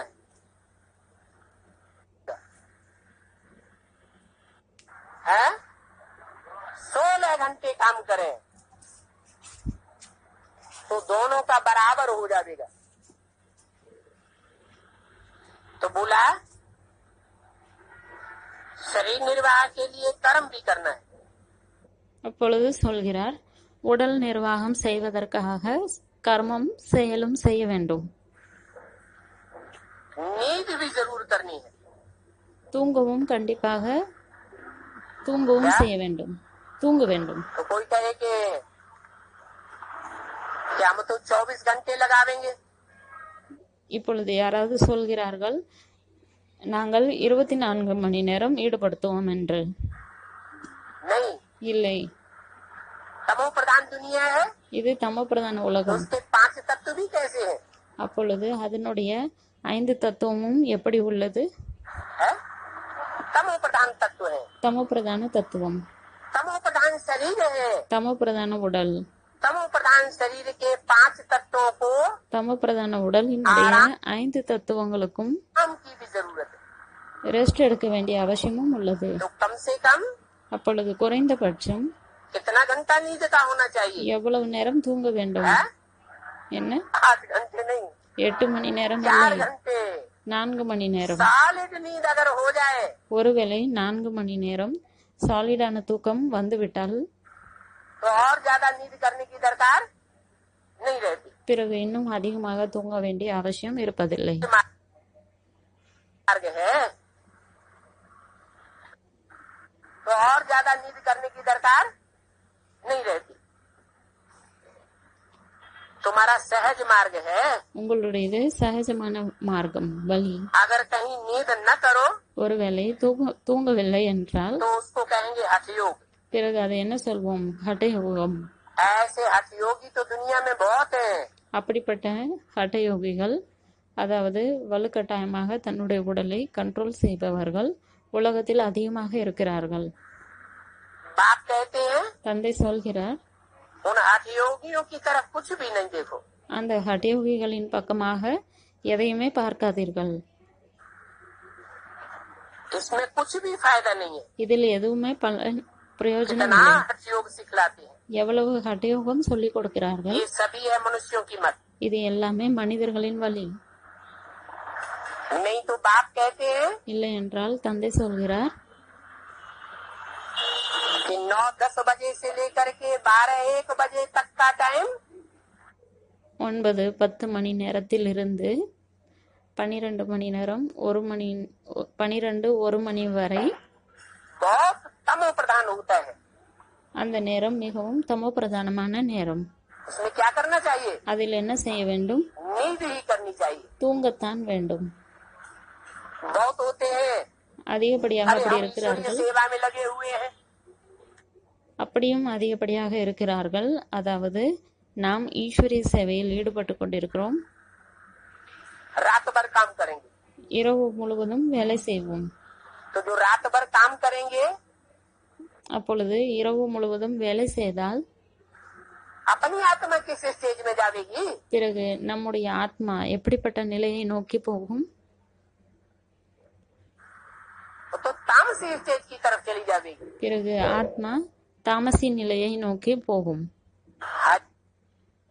एक काम का अपना टाइम होता है। ஒவ்வொரு வேலைக்கும் அதனுடைய ஒரு சரியான நேரமும் இருக்கும். तो नींद का भी अपना टाइम है। அதேபோல் தூங்குவதற்கான நேரமும் அதனுடைய நேரம் இருக்கிறது. குறிப்பிட்ட நேரம் உள்ளது. எந்த நேரம்? रात के 8-9 बजे से लेकर இரவு 8 सवेरे के अपना टाइम है। कौन सा टाइम है? रात के 8-9 बजे से लेकर இரவு 8-9 மணியிலிருந்து सवेरे के 1-2 बजे तक காலை 1-2 மணி வரை தூங்குவதற்கான நேரம். उस समय அந்த நேரத்தில் जो तामसी आत्माएं हैं, யார் தாமசி ஆத்மாக்களோ, सूक्ष्म शरीरधारी சூட்சும் சரீரதாரிகள், इविल सोल्स हैं, ஈவில் சோல்ஸ், वो बहुत बुद्धि को घुमाती है। அவர்கள் அதிகமாக புத்தியை திருப்பி விடுவார்கள். इसलिए उस टाइम सोना ही अच्छा है। அதனால் அந்த நேரத்தில் தூங்குவதுதான் நல்லது. तो बाप कहते हैं அப்பொழுது தந்தை சொல்கிறார், ये हठ योग है, இது ஹட யோகம். इस तरफ देखना भी नहीं है। இதை பார்க்கவே கூடாது. तुम आत्माएं तो परम पिता परमात्मा की मत पर हो। ஆத்மாக்களாகிய நீங்கள் பரம்பிதா பரமாத்மாவினுடைய வழிபடி இருக்கிறீர்கள். कोई मनुष्यों की मत पर नहीं हो। எந்த விதமான மனிதர்களினுடைய வழிபடியும் இல்லை. आत्मा ही शरीर लेकर के पार्ट बजाती है। ஆத்மாதான் உடலை எடுத்து பார்ட்டு செய்கிறது. डॉक्टर बनते हैं, फलाना बनते हैं, டாக்டர் ஆகுகிறார்கள், அது ஆகுகிறார்கள். परंतु मनुष्य देह अभिमानी बन पड़े ஆனால் மனிதர்கள் தேகாபிமானிகளாகி कि मैं விடுகிறார்கள். फलाना हूँ। அதாவது நான் இவர். परंतु तुम्हारी बुद्धि में तो अब है कि मैं आत्मा हूँ। ஆனால் உங்களுடைய புத்தியில் இப்பொழுது உள்ளது நான் ஆத்மா. हम आत्मा का बाप भी आत्मा है। நம்முடைய ஆத்மாக்களினுடைய தந்தையும் கூட ஆத்மாதான். इस समय இந்த நேரத்தில் तुम बच्चों को कोई आत्मा नहीं पढ़ाती है। குழந்தைகளாகிய உங்களுக்கு कौन पढ़ाता है? எந்த ஒரு ஆத்மாவும் படிப்பு சொல்லிக் கொடுப்பதில்லை. யார் படிப்பு சொல்லிக் கொடுக்கிறார்? आत्मा नहीं है। படிப்பு சொல்லிக் கொடுப்பவர் ஆத்மா ஒன்றும் இல்லை. फिर कौन है? பிறகு யார்? तुमको पढ़ाने वाला परम पिता परमात्मा है। உங்களுக்கு படிப்பு சொல்லிக் கொடுக்கக்கூடியவர் பரம்பிதா பரமாத்மா.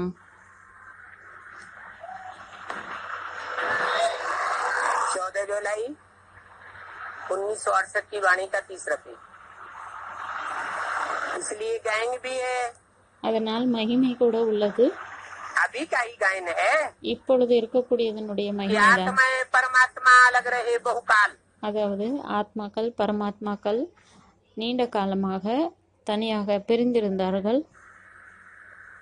तो तुम बच्चे குழந்தைகளாகிய நீங்கள் बहुत काल के बाद कल्प कल्प मिलते आए हो। நீண்ட காலத்திற்கு பின்னால் கல்ப கல்பமாக வந்து சந்திக்கிறீர்கள்.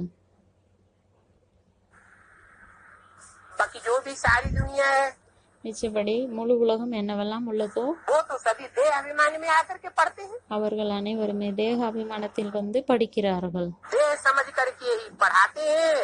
உடல் என்று புரிந்து கொண்டுதான் படிப்பும் சொல்லிக் கொடுக்கிறார்கள். பிறகு உடல் என்று புரிந்து கொண்டுதான் படிப்பும் படிக்கிறார்கள். बाप कहते हैं தந்தை சொல்கிறார், मैं देह अभिमानियों को नहीं पढ़ाता हूँ। நான் உடல் மற்றும் தேகதாரிகளுக்கு படிப்பு சொல்லிக் கொடுப்பதில்லை. अर्थात அதாவது जो अपनी ही चलाते हैं யார் தன்னுடைய வழிப்படி मैं उनको நடக்கிறார்களோ नहीं पढ़ाता हूँ। அவர்களுக்கு நான் படிப்பு சொல்லிக் கொடுப்பதில்லை. मन मत चलाते हैं, मनुष्य मत चलाते हैं, மன்மத் அல்லது மனிதர்களினுடைய வழிப்படி நடக்கிறார்கள்,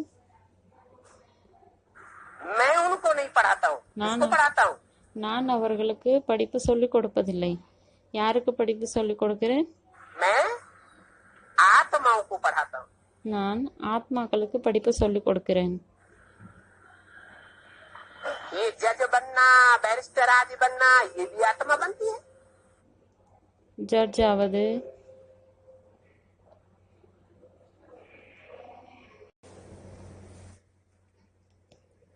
ये जज बनना, बैरिस्टर आदि बनना, ये भी आत्मा बनती है। இந்த ஜட்ஜ் ஆவது பாரிஸ்டர் ஆவது இதெல்லாம் கூட ஆத்மாதான் ஆகுகிறது. तुमको पढ़ाने वाला तो परमपिता परमात्मा है। உங்களுக்கு படிப்பு சொல்லிக் கொடுக்கக்கூடியவர் பரம்பிதா பரமாத்மா. बाप कहते हैं தந்தை சொல்கிறார், तुम आत्मा सतो प्रधान पवित्र थे, ஆத்மாக்களாகிய நீங்கள் சத்தோபிரதானமாக தூய்மையாக இருந்தீர்கள். फिर तुम पार्ट बजाते बजाते अभी पतित बन गए। பிறகு நீங்கள் பார்ட் செய்து செய்து தூய்மை இல்லாமல் ஆகிவிட்டீர்கள். हैं? என்ன? पार्ट बजाने से पतित बने? பார்ட் செய்வதனால் தூய்மை இல்லாமல் ஆகிவிட்டோமா? सतयुग में कहेंगे कि पार्ट बजाते बजाते पतित बने। சத்தியுகத்தில் பார்ட் செய்து செய்து தூய்மை இல்லாமல் ஆகிவிட்டோம் என்று சொல்ல முடியுமா? हैं? என்ன? सतयुग त्रेता में पार्ट बजाया या नहीं बजाया? சத்தியுகம் திரேதா யுகத்தில் பார்ட் செய்தோமா இல்லையா? हैं? नहीं बने। तलाएं कैसे कम हो गई? அப்பொழுது என்ன தூய்மை இல்லாமல் ஆனோமா? பிறகு எப்படி கலைகள் குறைந்தது? आत्मा शरीर में आती है, ஆத்மா உடலில் வருகிறது, रंगमंच पर पार्ट बजाती है, நாடக மேடையில் பார்ட் செய்கிறது. तो सुख तो जरूर भोगती है। அப்பொழுது கண்டிப்பாக சுகம் और அனுபவிக்கிறது. सुख भोगने से சுகம் आत्मा அனுபவிப்பதனால் की शक्ति क्षीण जरूर होती है। ஆத்மாவினுடைய சக்தி கண்டிப்பாக குறையும். हाँ, ஆமாம், श्रेष्ठ सुख भोगते हैं, உயர்ந்த சுகம் அனுபவித்தால், श्रेष्ठ कर्मेंद्रियों से सुख भोगते हैं, உயர்ந்த உறுப்புகள் மூலமாக சுகம் तो அனுபவித்தால் क्षीणता कम होती है। அப்பொழுது சக்தி और கம்மியாக भ्रष्ट குறையும். कर्मेंद्रियों से सुख भोगते हैं, மற்றும் பிரஷ்ட கர்மேந்திரியங்கள் கீழான கர்மேந்திரியங்கள் மூலமாக சுகம் அனுபவித்தோம் என்றால், भ्रष्टाचारी बनते हैं, பிரஷ்டாச்சாரி ஆனோம் என்றால் तो क्षीणता तेजी से होती है அப்பொழுது தீவிரமாக और वो पतन சக்தி देखने குறையும். में भी आ जाता है। அந்த வீழ்ச்சி பார்த்தால் தெரியவும் வரும். तो अभी तुम सब पतित बन गए हो। இப்பொழுது நீங்கள் அனைவருமே தூய்மை இல்லாமல் ஆகிவிட்டீர்கள். तो पतन देखने में भी आ जाता है। तो अभी तुम सब पतित बन गए हो। இப்பொழுது நீங்கள் அனைவருமே தூய்மை இல்லாமல் ஆகிவிட்டீர்கள். फिर अभी चिल्लाते हो, பிறகு இப்பொழுது நீங்கள் கத்திக்கொண்டிருக்கிறீர்கள். जब पतन देखने में आता है எப்பொழுது வீழ்ச்சி தெரிய வருகிறதோ तो क्या करते हो? அப்பொழுது என்ன செய்கிறீர்கள்? चिल्लाते हो। क्या चिल्लाते हो? கத்துகிறீர்கள். बाबा आकर के हमको पावन बनाओ। என்ன கத்துகிறீர்கள்? பாபா வந்து எங்களை தூய்மையாக்குங்கள். हम अपने पतित पने को रोक नहीं पा रहे हैं। நாங்கள் எங்களுடைய தூய்மை இல்லாத தன்மையை நிறுத்த முடியவில்லை. हमारी तन की शक्ति, मन की शक्ति, எங்களுடைய உடலினுடைய சக்தி மற்றும் மனதினுடைய சக்தி, धन की शक्ति, பணத்தினுடைய समय சக்தி, की शक्ति, நேரத்தினுடைய ये சக்தி, सारी एनर्जीज हमारी बेस्ट जा रही है। இந்த அனைத்து எனர்ஜிகளும் எங்களுடையது வீணாகி கொண்டிருக்கிறது. अभी तुम जानते हो இப்பொழுது நீங்கள் कि தெரிந்துள்ளீர்கள், बाप तो सदैव है ही पावन। அதாவது தந்தை எப்பொழுதுமே தூய்மையானவர்தான்.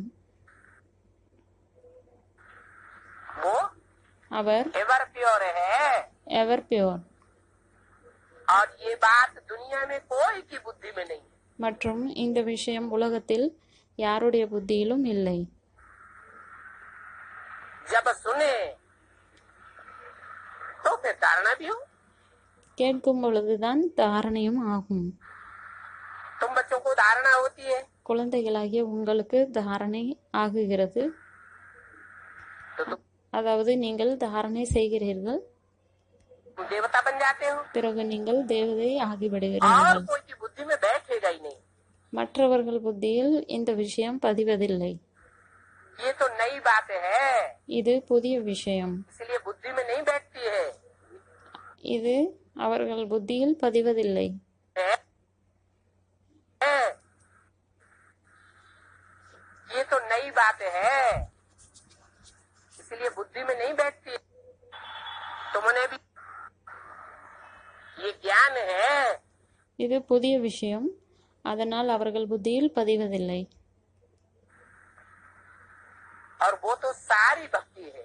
இது ஞானம், அது அனைத்துமே பக்தி.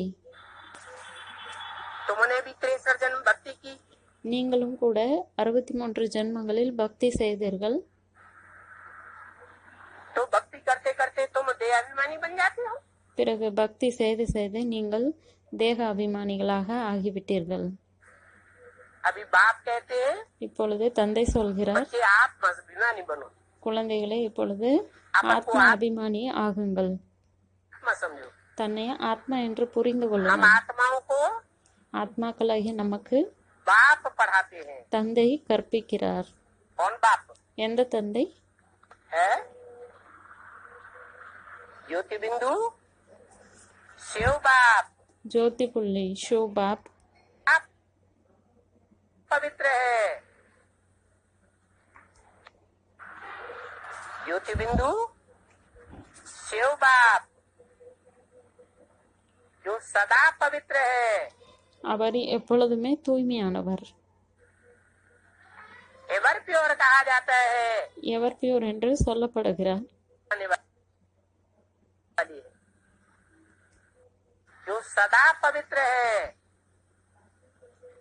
एवर प्योर कहा जाता है, वो आत्मा पढ़ाने वाली है। அந்த ஆத்மாதான் கற்பிக்கக்கூடியவர். ஆனால் सिर्फ आत्मा ही पढ़ाती है क्या? ஆத்மா மட்டும் படிப்பு சொல்லிக் கொடுக்கிறதா என்ன? नहीं, இல்லை. आत्मा ஆத்மா शरीर धारण करके पढ़ाती है। உடலை தாரணை செய்து கற்பிக்கிறது. शरीर के द्वारा पढ़ाती है। உடல் மூலமாக तो கற்பிக்கிறது. घड़ी घड़ी ये बात याद रखो। அப்பொழுது அடிக்கடி இந்த விஷயத்தை நினைவில் வைத்துக் கொள்ளுங்கள்.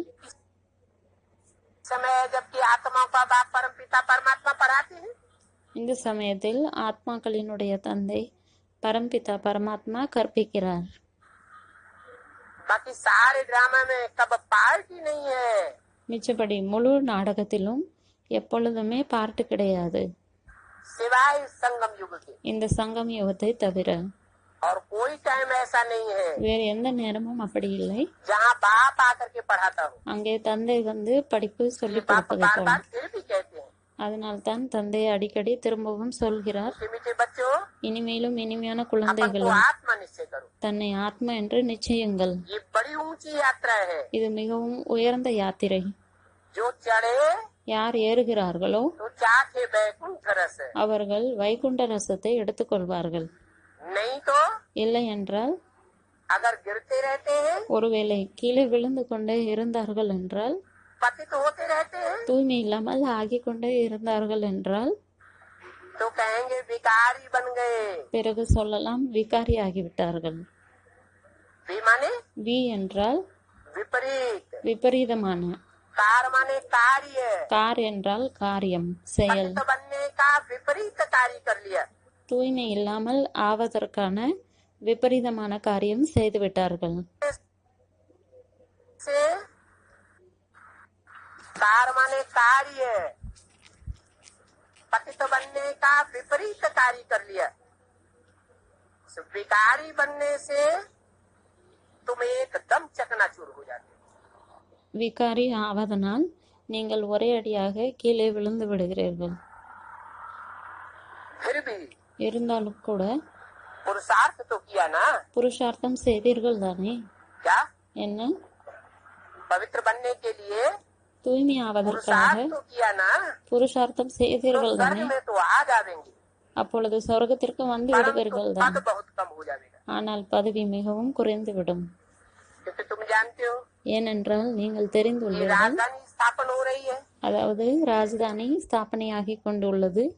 भी होते हैं, क्योंकि तुम जानते हो कि राजधानी स्थापन हो रही है, इसमें ऊंचे से ऊंचे पद वाले भी होते हैं और नीचे से नीचे पद पाने वाले भी होते हैं. இதில் உயர்ந்ததிலும் உயர்ந்த பதவியை அடைபவர்களும் இருக்கிறார்கள், கீழானதிலும் கீழான பதவியை அடைபவர்களும் இருக்கிறார்கள். तो कम पद पाने वाले भी चाहिए तो ना, அப்பொழுது குறைந்த பதவி அடைபவர்களும் தேவைதானே?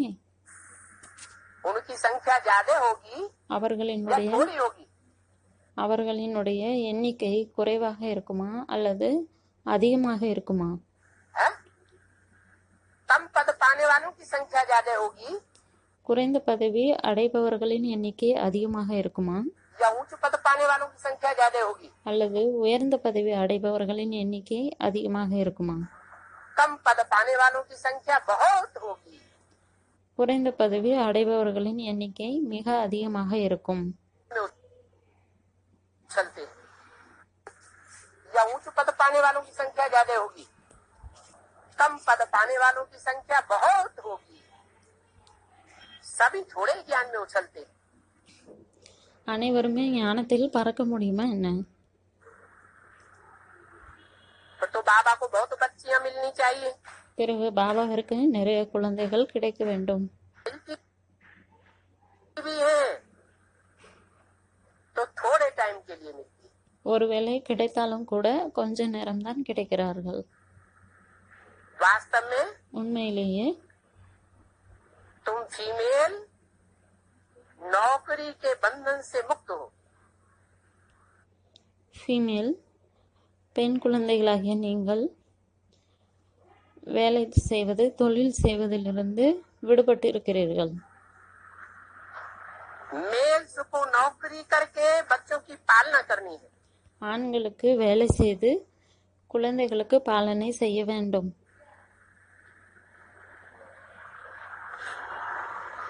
ये तो दुनिया में अभी तमो प्रधान टाइम पर ये रिवाज हुआ है.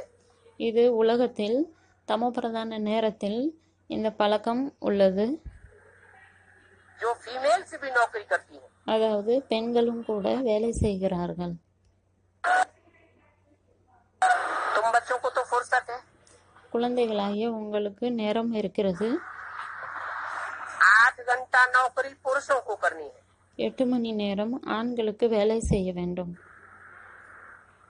तुम बच्चियां तो फ्री हो, குழந்தைகளாகிய நீங்கள், பெண் குழந்தைகளுக்காக சொல்கிறார், நீங்கள் ஃப்ரீயாக இருக்கிறீர்கள்.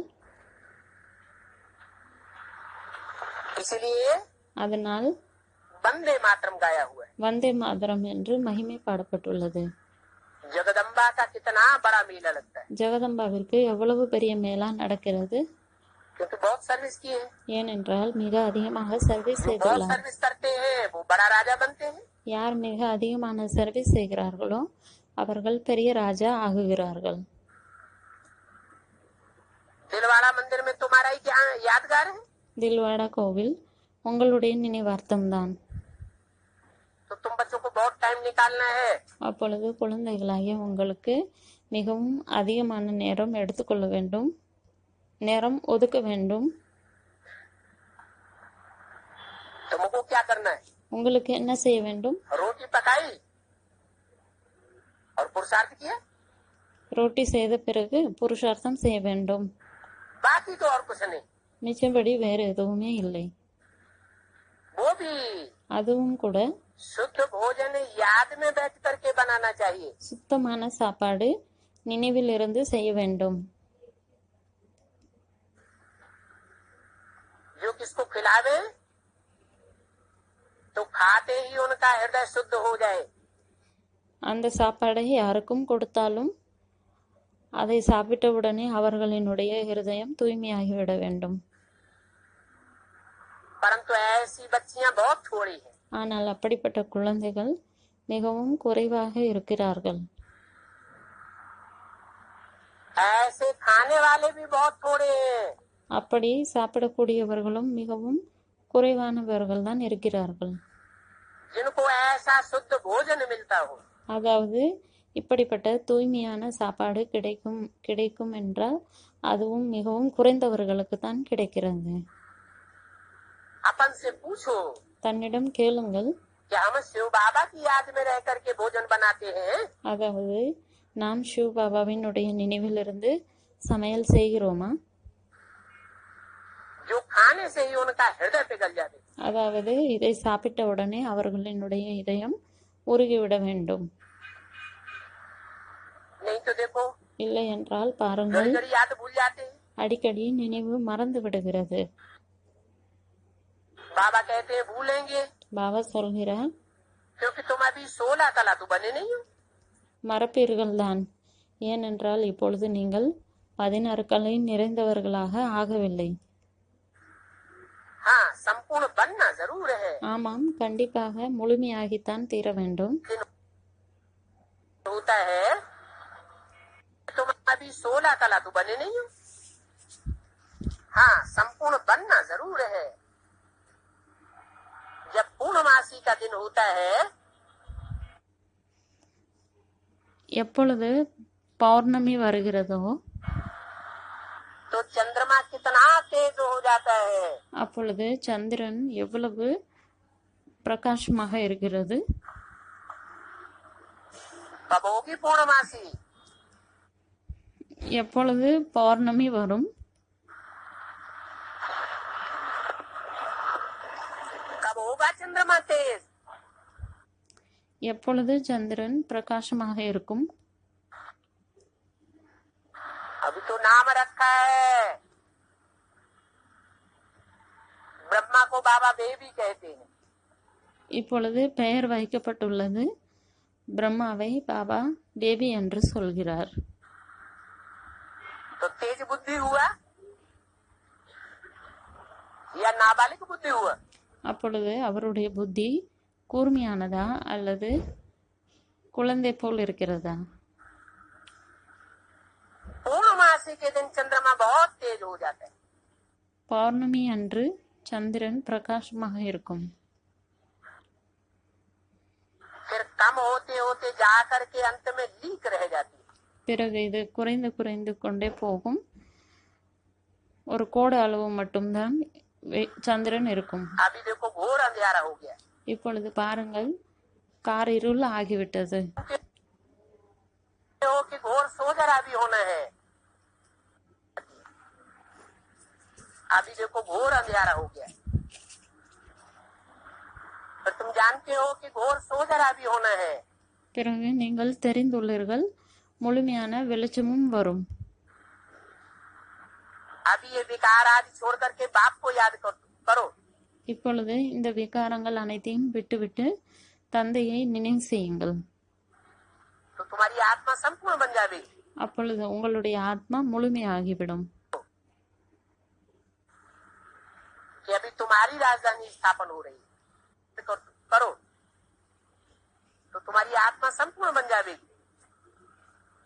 तुम जानते हो நீங்கள் कि தெரிந்துள்ளீர்கள், अभी तुम्हारी राजधानी स्थापन हो रही है। அதாவது இப்பொழுது உங்களுடைய ராஜதானி ஸ்தாபனையாகி கொண்டிருக்கிறது. तुम चाहते हो संपूर्ण महाराजा बने, நீங்கள் விரும்புகிறீர்கள் முழுமையான ராஜா ஆக வேண்டும், மகாராஜா ஆக வேண்டும். परंतु सभी तो नहीं बन सकते। ஆனால் அனைவருமே ஆக முடியாதுதான்.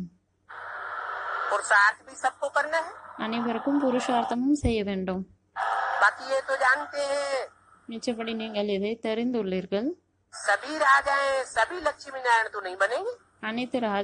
அனைவருமே ராஜாக்களாகவோ லக்ஷ்மி நாராயண்களாகவோ ஆவதில்லைதான். कोई कोई तो ऐसे बच्चे हैं जो कुछ भी पुरुषार्थ नहीं करते। ஒரு சிலர் அப்படிப்பட்ட குழந்தைகளும் இருக்கிறார்கள், எதுவுமே புருஷார்த்தம் செய்வதில்லை. इसलिए அதனால் महारथी, घोड़े सवार, प्यारे प्यादे आदि कहे जाते हैं। மகாரதி, குதிரை சவாரி செய்பவர்கள், காலாட்படையினர் இப்படியெல்லாம் இருக்கிறார்கள். महारथी तो बहुत थोड़े होते हैं மகாரத்திகள் மிகவும் குறைந்தவர்கள்தான் இருப்பார்கள்.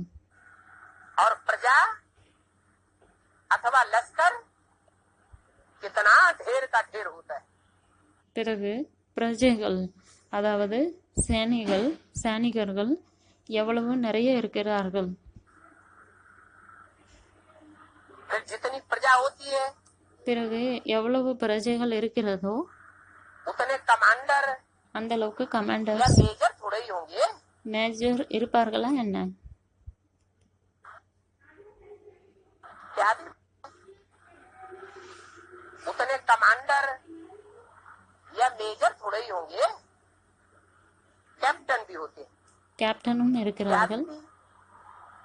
तो तुम बच्चों की रूहानी सेना है.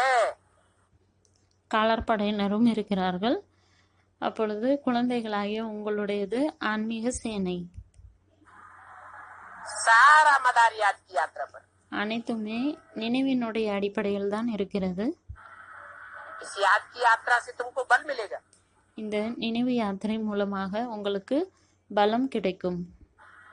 परंतु तुम गुप्त वॉरियर्स हो. ஆனால் நீங்கள் குப்த வாரியர்ஸ். बाप को याद करने से विकर्मों का जो किचरा है தந்தையை நினைவு செய்வதனால் என்ன அழுக்கு உள்ளதோ वो सारा भस्म हो जाता है. அவை அனைத்துமே சாம்பலாகிவிடும். बाप कहते हैं धंधा धोरी बल करो. தந்தை சொல்கிறார், தொழில் வேண்டுமென்றால் செய்யுங்கள், बाप को याद करो. நினைவு செய்யுங்கள் தந்தையை. तुम जन्म जन्मांतर के आशुक हो एक मासूक के. நீங்கள் ஜென்ம ஜென்மமாக ஒரு காதலனினுடைய காதலிகளாக இருந்திருக்கிறீர்கள். तुमको अभी मिला है உங்களுக்கு याद உங்களுக்கு அப்படிப்பட்ட காதலன் கிடைத்திருக்கிறார்.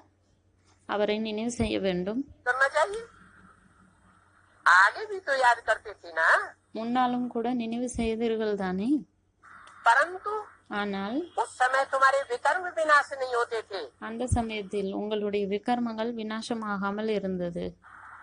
क्यों नहीं होते थे? ஏன் ஆகவில்லை? 63 जन्म भगवान बाप को याद करते थे परंतु विकर्म विनाश क्यों नहीं होते थे? 63 ஜென்மங்களில் பகவான் தந்தையை நினைவு செய்தோம். ஆனால் விகர்மங்கள் ஏன் விநாசமாகவில்லை? क्या कारण था? என்ன காரணம்? परंतु उस समय जानते ही नहीं थे. ஏனென்றால் அந்த சமயத்தில் தெரிந்து கொள்ளவில்லை. अभी तो तुम जान गए हो. இப்பொழுது நீங்கள் தெரிந்து கொண்டீர்கள்.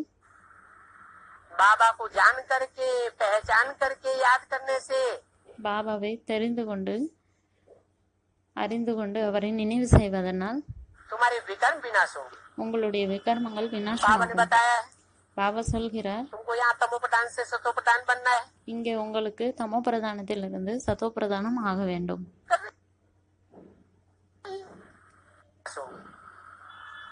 बाबा ने बताया है, तुमको यहाँ तमोप्रधान से सतोप्रधान बनना है. आत्मा ही मेहनत कर रही है. ஆத்மாதான் உழைக்கிறது. ये तुम्हारा अंतिम जन्म है இது உங்களுடைய கடைசி ஜென்மம். जिसमें तुमको जन्म जन्मांतर का मैल उतारना है. இதிலேதான் உங்களுக்கு ஜென்மம் ஜென்மமாக இருக்கக்கூடிய அழுக்கை துருவை நீக்க வேண்டும். लोग का अंतिम जन्म है जिसमें तुमको जन्म जन्मांतर का मैल उतारना है. और ये मृत्यु लोक का अंतिम जन्म है. இது மரண லோகத்தினுடைய கடைசி ஜென்மம். फिर तुमको जाना है अमर लोक. பிறகு உங்களுக்கு அமரலோகம் போக வேண்டும். आत्मा पावन बनने बगैर अमर लोक नहीं जा सकती. ஆத்மா தூய்மையாகாமல் அமரலோகம் போக முடியாது. हिसाब किताब चुप्त होता है. கணக்கு வழக்கு முடிகிறது. अगर देर में पावन बनेंगे ஒருவேளை நேரம் சென்ற பிறகு தூய்மையானோம் என்றால் सजा भी खानी पड़ेगी. பிறகு தண்டனையும் அனுபவிக்க வேண்டியிருக்கும். பிறகு பதவி குறைந்துவிடும். सजा न खाने वाले தண்டனை सिर्फ அனுபவிக்காதவர்கள் 8 माला की दानी कही जाती है. 8 மணி மாலைகள் மட்டும்தான் என்று சொல்லப்படுகிறது.